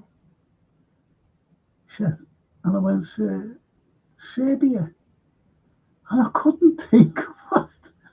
Siberia. I said, no. After a while, I said, no, not Serbia. I said, Siberia. I said, and what a country that is. It's incredible. And we just chatting. And when I had my bloods taken, they were taken by a Chinese lady. She's a lovely, lovely person. And she said, it's terrible the way the West is looking at my country. I said, I know. I said, and I say, and I mentioned this,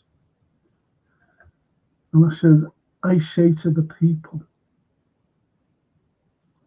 that Russia hasn't done anything to me. Russia has never done anything to me. My family, my country. They've never invaded here. The Chinese have never done anything to me.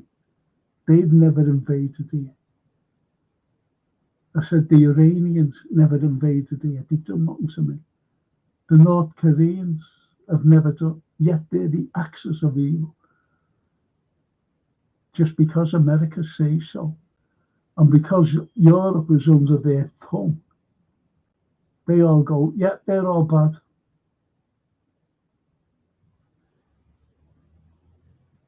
We're good, they're bad.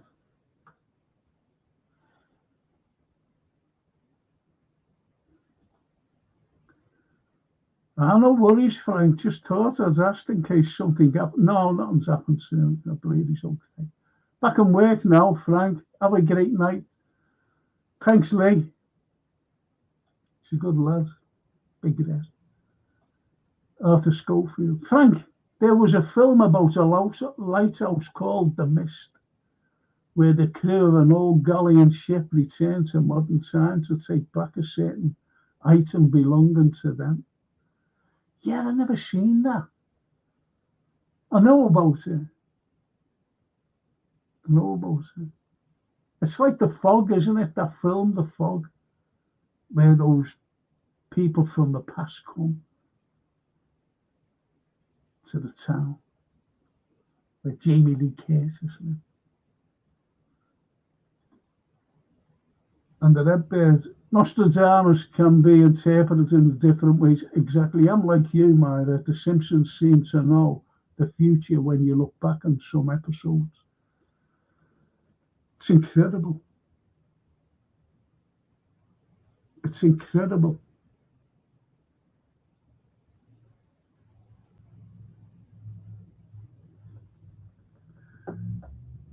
If you ever watched The Twilight Zone,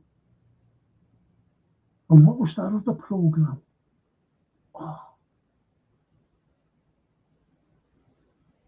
What was that program? I forget the bloody name of it.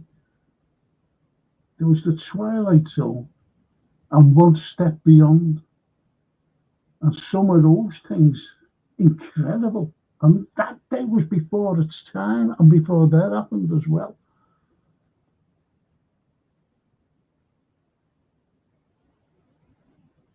Strange. Very strange. Well, listen, people, I'm going to end now. And it's been great. I've been made up to see Myra and DW. Absolutely delighted to see DW. But he missed all the beginning about, because he's like myself and Myra, about Ukraine, Zelensky, Putin, now Trump, Macron, Starmer, Kaya Kallas, von der Leyen.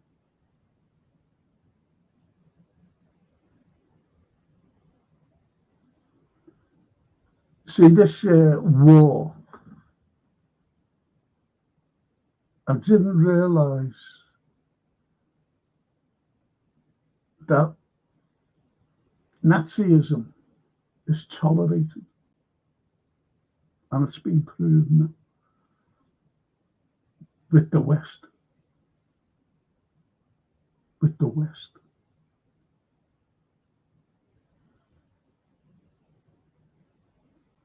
Because if you look at the Nazis, the Azovs, the Banderites, horrible.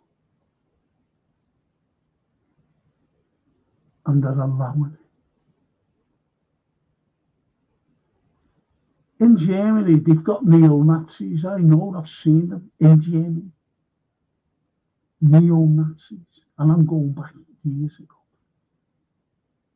They never ever stopped it. And it just spill over.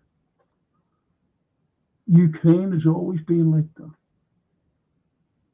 With Stepan Bandera. Mass murderer, eh? Killing loads of people. 400,000 Jews he killed. Besides dissidents, and just like what was going on in Germany. He was an SS officer. And these people follow him today. Celebrate his birthday every year with the big flags. Boris Johnson, remember, he's trying to go back on it. RTW still with us. Oh, Jay, no, it's 7 o'clock, mate. I'm awfully sorry. Great to see you, Jay, honestly. It really is. And I was talking about, certain things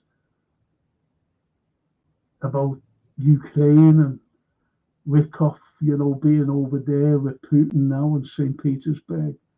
And I really reckon that they're going to accept the Istanbul Plus. That means all the likes of Zaporozhye, the likes of Donbass, the likes of Lugansk, Kherson, and the Crimea. That's Russian Federation now. And I said, I think that what Putin has also mentioned, that he wants a referendum in Ukraine, in some of the oblasts in Ukraine, especially Odessa, to see if they want to stay in Ukraine or go into the Russian Federation. Well, the majority of people in Odessa are Russian speaking, and they've voiced that they want to be in the Russian Federation. Myra, take care, everyone. Enjoy the weekend. You too, Myra. Thank you so much, sweetheart, for joining. And I hope to see you again and just say hello to you. And you, DW, made up to see you too.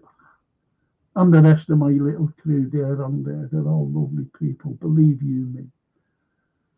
DW and Myra. They're lovely people. And Arthur Schofield. Frank, when people think of war, they generally think of male soldiers, yet Russia were the first country to form female soldiers as an army. And they fought. I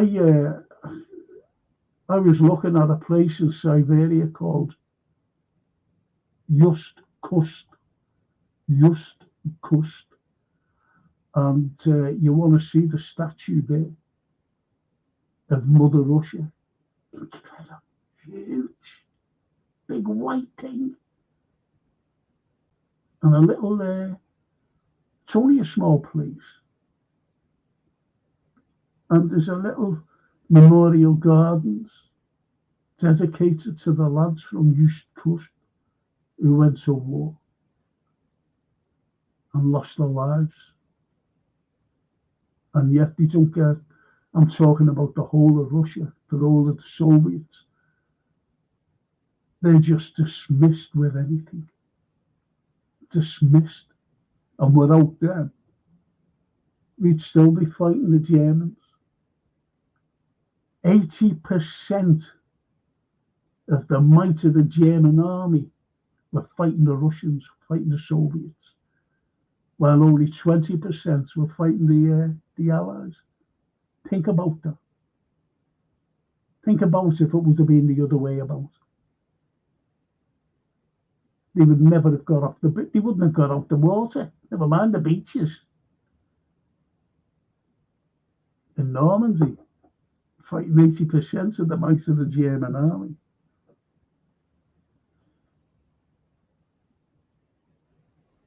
Oh, TW, Myra, thank you. You never walk alone, family. Hey, Frank, are we allowed to talk about Liverpool? I'm finishing, but it's absolutely wonderful news. You never walk, simply because of Mo and Virgil's going to sign. And if you can get hold of what, because if you look at what Paddy the Baddy said about Trent, it's spot on. He called him a lizard. He said, I'd give everything up. He said, oh my, whatever I'm doing now, just to play for Liverpool. Want to hear what he said? Fantastic. And he carries on by saying, because I'm still buzzing about Salah and the Verge, yeah. We all are. talk about it tomorrow morning. I'm doing a film and TV review, so this was an hardcore thing tonight. You never walk, because it's current affairs. It feels like we will smash West Ham this Sunday.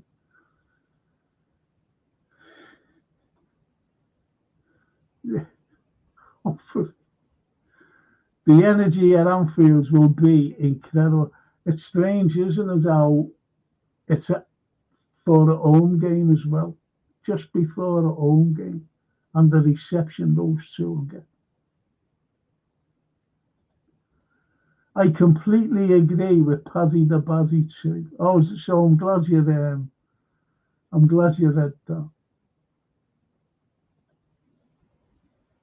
Mo Salah is more Scouser than Trent. I think he's proved it, hasn't he? He's proved it. Paddy is 100% right. The idea that Liverpool fans should just take this, like every other transfer, is a joke. A backstab is a backstab just because he has won everything for it. It is yeah, I agree with you. And that he wants personal glory doesn't change the fact that it's a backstab. Personal glory? I don't understand that. The statue by the bombed out churches want to see. It's brilliant. It's brilliant. And that was on the Christmas day, wasn't it? They had a football match. First Christmas of the war. 1914. And the videos. I took a lesson. I took it as a lesson for us all. A Dutchman and Egyptian has more loyalty to the club than a Scouser himself.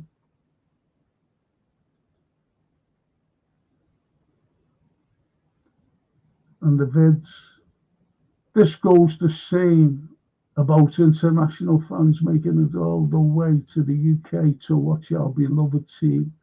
Just because we ain't born Scousers doesn't mean our love for the city and the club is any less.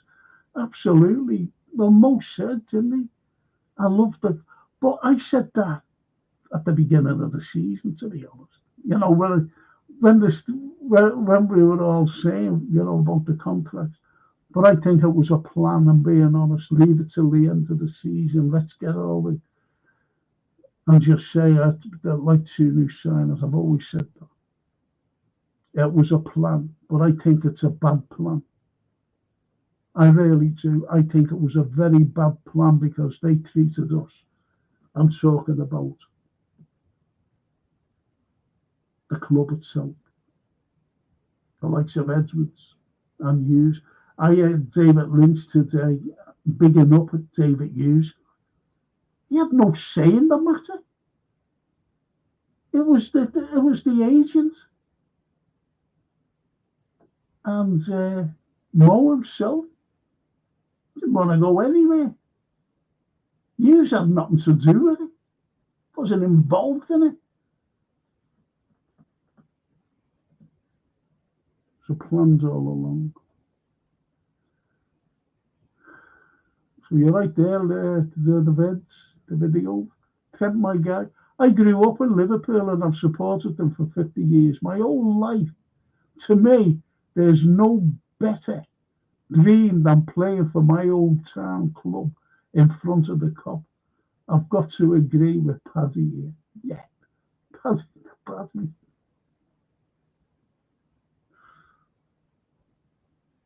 I do. Look, we're all Liverpool fans. Go in the game. You're there, you know what I mean? When we score, it's as though you've scored. That's why. You know what I mean? It's as though you scored. And I always remember it was a the Brentford game when Darwin scored two, and you see Chiesa and you see Darwin running over to like where our wonderful away, love our away fans, and he's running over to the fans like that. But Chiesa took over as though he scored. He's like, it was comical, but great, and that's the camaraderie. And he's just broken all that camaraderie. He could have been captain one day. He would have been captain in a couple of years after the Verge goals.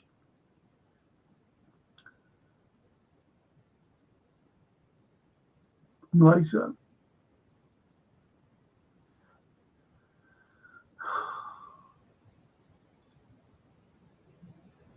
Hey, good evening, Frank. I heard the thoughts from Paddy too. So he's down with the goat.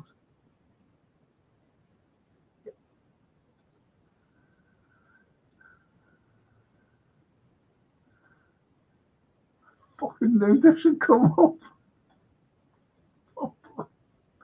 On my little show, my little current affairs, but it brings us away from all the darkness of what we've been talking about. And Darwin say, I don't have a problem with him leaving on a free, though. He's our biggest asset, lying to us, sushing us, pre-planning his move 2 years ago. Absolutely agree with Paddy. Thing is, yeah, he did shush to me, and he was doing all that and doing all that. But I remember saying a few months ago, his attitude, because I always watch, I think it's great. Well, that's in me bloody game. But, you know, inside Anfield, and when you see the lads coming in just before the game, you know, the corridor going into the dressing room, and you see, you know, they just go in and going like that to the camera and smiling at the camera and whatever, acknowledging, and they're all like, you know, in twos and whatever. You just see some on their own, you know, coming in and acknowledging. But you're always seeing Trent on his own, walking in, totally ignoring the camera and chewing. I hate anybody chewing, you know. Like, just walking in. And that's attitude.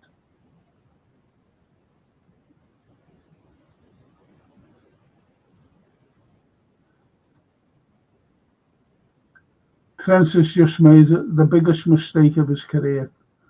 Could have been a legend to all. Says Arthur. Arthur, spot on. Spot on. The Redbirds. Trent leaving on a free is what fans are mad at mine. Trent will be getting a 70 million signing on fee, so I guess that's hard to turn down. Thing is, how much money do you need? That's the way I see it.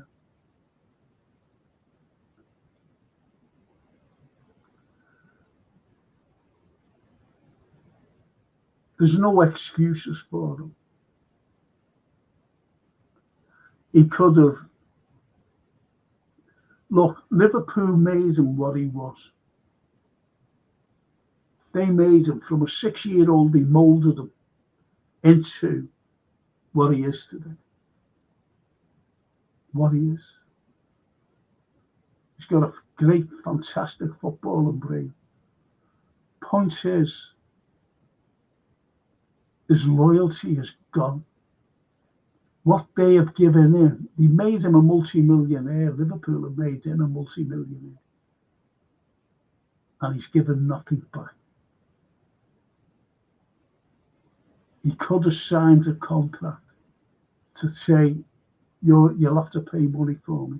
I can't leave this club. All what they've done for me. I can't go to you on a free. And he would have got a big hefty signing on fee as well.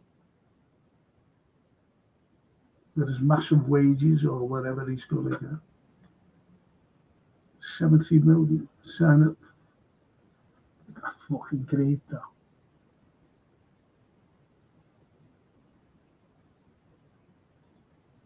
Darwin. Do you agree Owen going to United was worse than Trent going to? I don't like Real, never liked them. I prefer Barca. You know, out of the two of them, I've always preferred Barca. Catalans.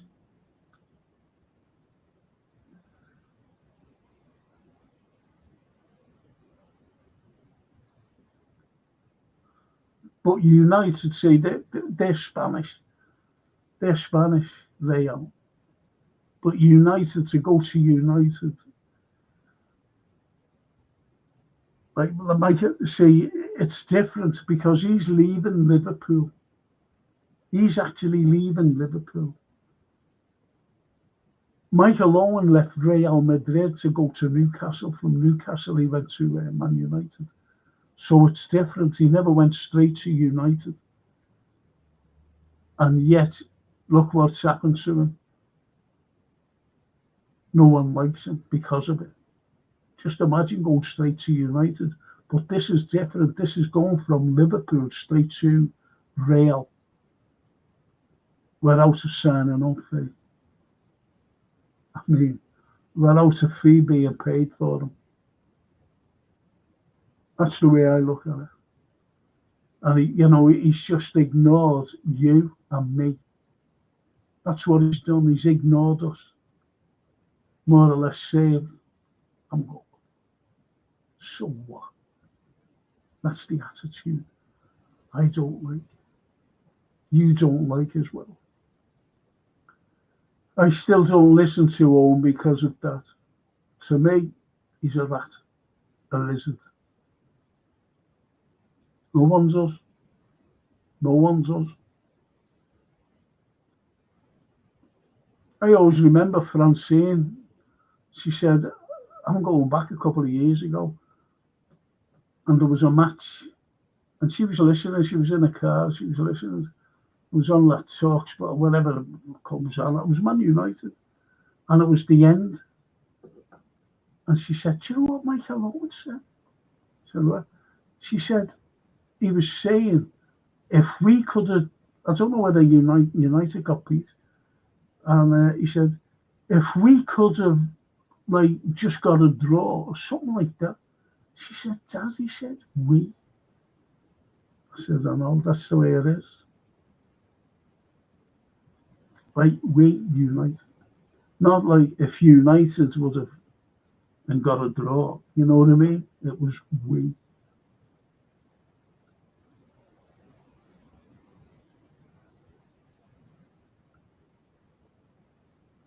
And but if you don't think that it's the club's fault, can the fault Trent for wanting to try something different at the biggest club in the world when he's won everything? No, it's not the same. It's what it is, Cody.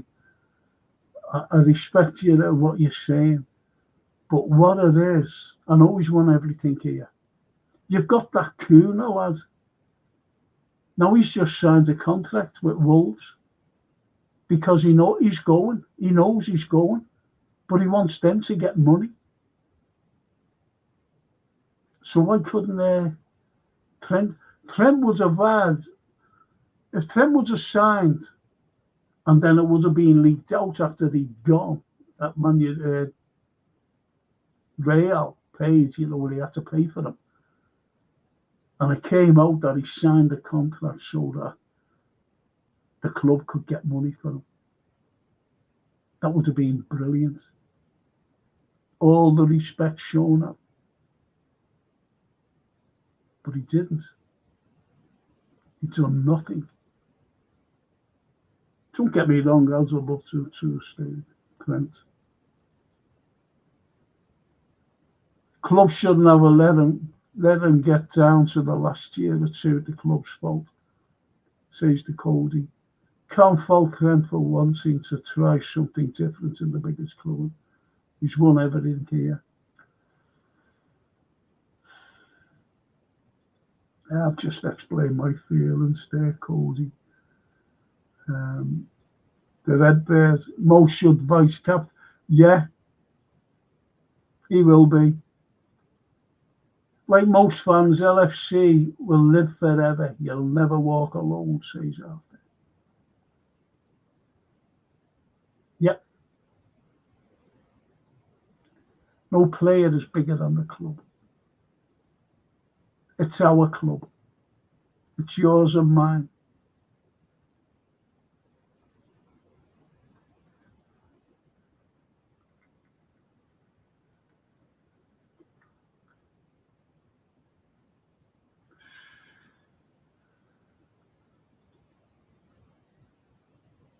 Football flashback.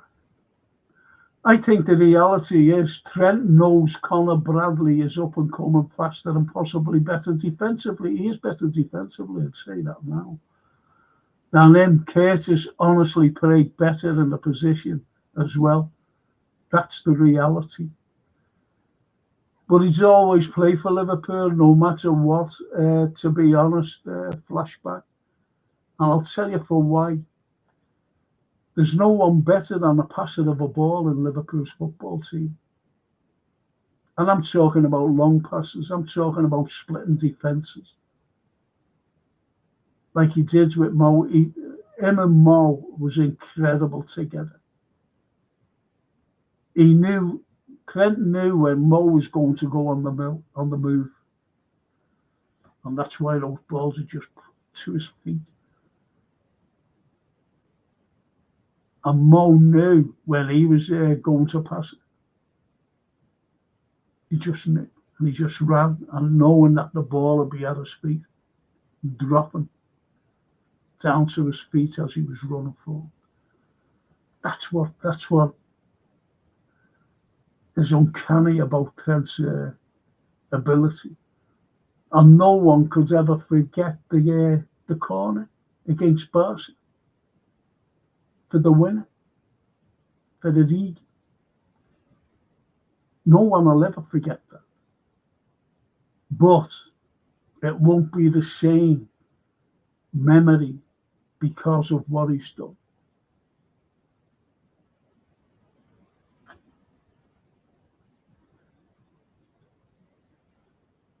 And I have to say, Frank, I agree wholeheartedly what you just said. Money, you can't take it with you.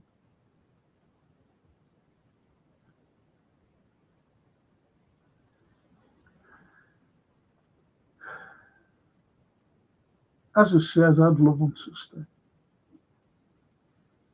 I really would.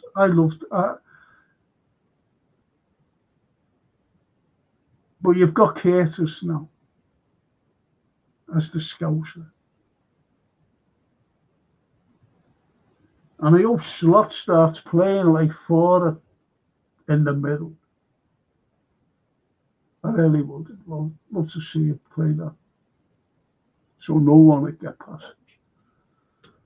And I'd like to see the usual three midfielders along with Curtis to make it that forward in midfield. Let's make it harder for them. We won't give stupid goals away, in other words. Like we did against Fulham. The Redbirds. Spot on, Frank, about Trent. He's disrespected our club that made him the player he is, and also made him a multi-millionaire in the process. Money, money, money.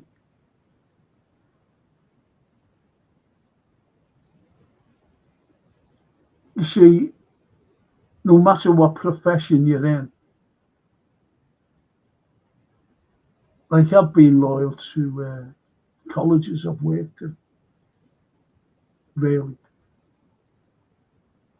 And I've been seconded. And I always remember them saying, Frank, would you do us a favour?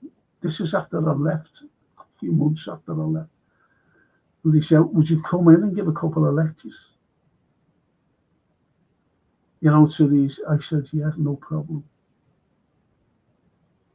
and I went in without, charging, because that, I was loyal to them. But unfortunately, when I went, it's not like Trent or anything like that. I showed me loyalty back. And I went in and did these lectures for nothing. So I paid them back with something. Got this fucking thing again, haven't I? You know, the itch right underneath my nose.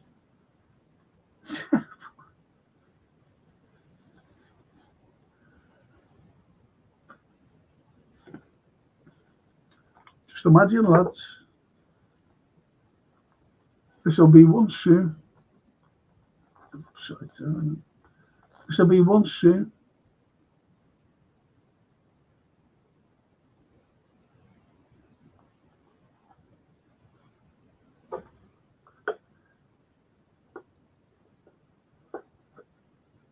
In a nice little box.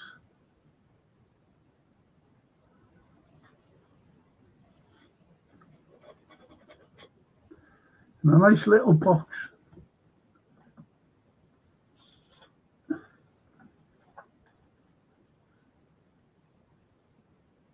And that.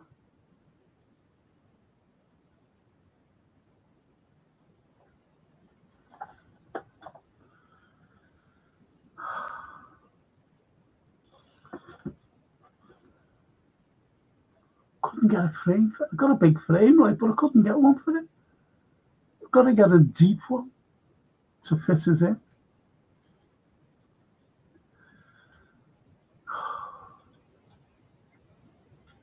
I mean, Mo has demonstrated more loyalty than Trent, and that hurts me a lot because I have 3 Trent shirts, and he was my idol growing up. I cried a lot over this. My granddaughter paid for her to go with her mother today up to. She just wanted to see. She just wanted to see the ground, on the ground tour. The ground tour.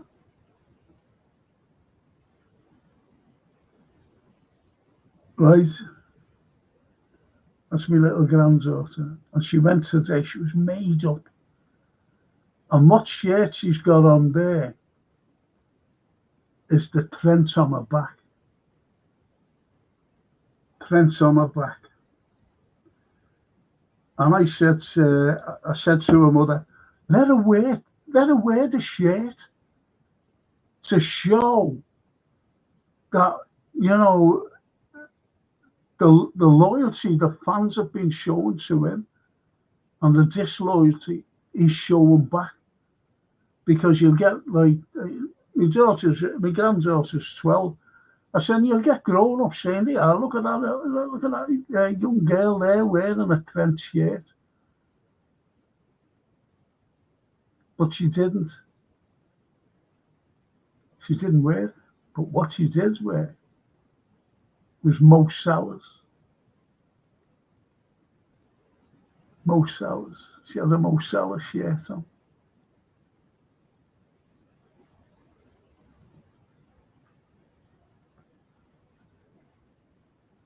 But Francine said to me, she said, Dad, you should have seen all, the loads of young, like Sophia, all had Trent on the back. Because don't forget, it's half term, and fucking hell, this fucking thing.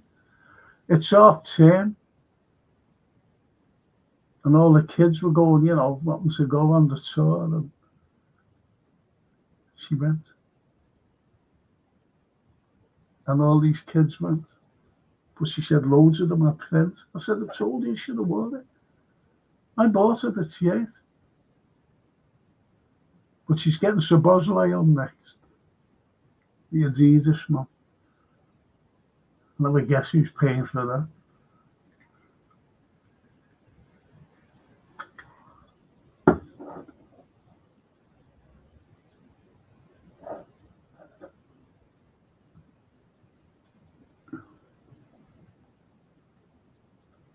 Cody. But Trent wasn't like the Cunha do, because Real told Trent 2 years ago they wouldn't pay a fee for him. If they wanted him, they would have paid the fee, I'm telling you. I'm telling you, Cody, honestly.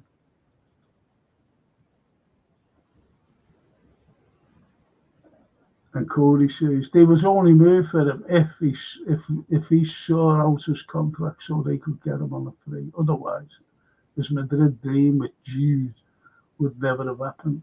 Well, that makes it worse then, doesn't it? Don't you think? He's not showing any loyalty to Liverpool Football Club. He's not showing loyalty to you, to me, to anybody else on this chat here. That's what he's not showing.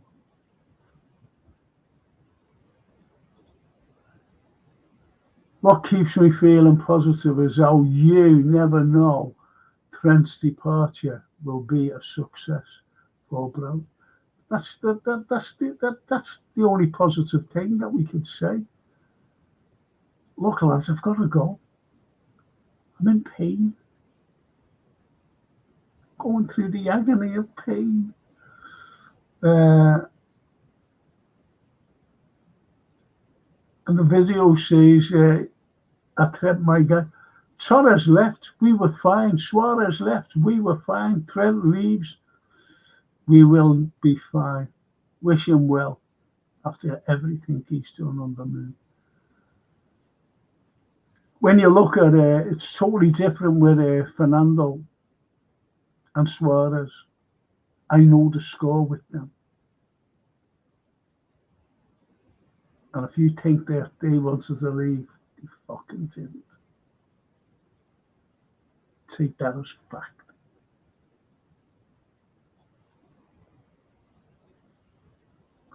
Liverpool have given him the life he currently has, and he should repay them by not abandoning the club at a time of transition, says Darwin, the GOAT. 100% says there, lad. 100%. Good show. Ensuring the club get nothing out of go on a free to our biggest rivals in Europe, his words. Yes. And I'm going to end on artists. I've got to. It may be a dream, but one day, maybe one come true. Our Stevie coming back and finishing and coaching a career at Olympia. Yeah, I think that will be. I think that's on the cards. Honestly, that's on the cards. You never walk. Good night, Frank. We appreciate you. Thank you. Never walk alone. Thank you. I really appreciate it, honestly. Believe me. And artist says, I have a picture on my mobile. My grandson came out of Anfield, holding Virgil's hand coming out. He and I. But yeah.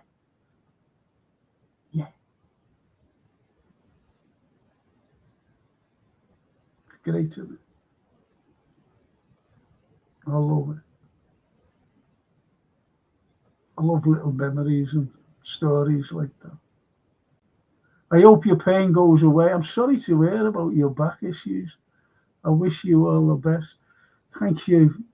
Thank you. I broke my neck, you see, and I'm in constant pain down here, right down here to the elbow. And it's horrible. Constant pain.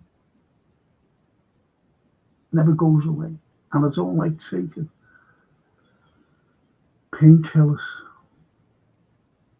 Albeit I've got them there. Never take them. Here's to your quick recovery, says you never walk. Thank you.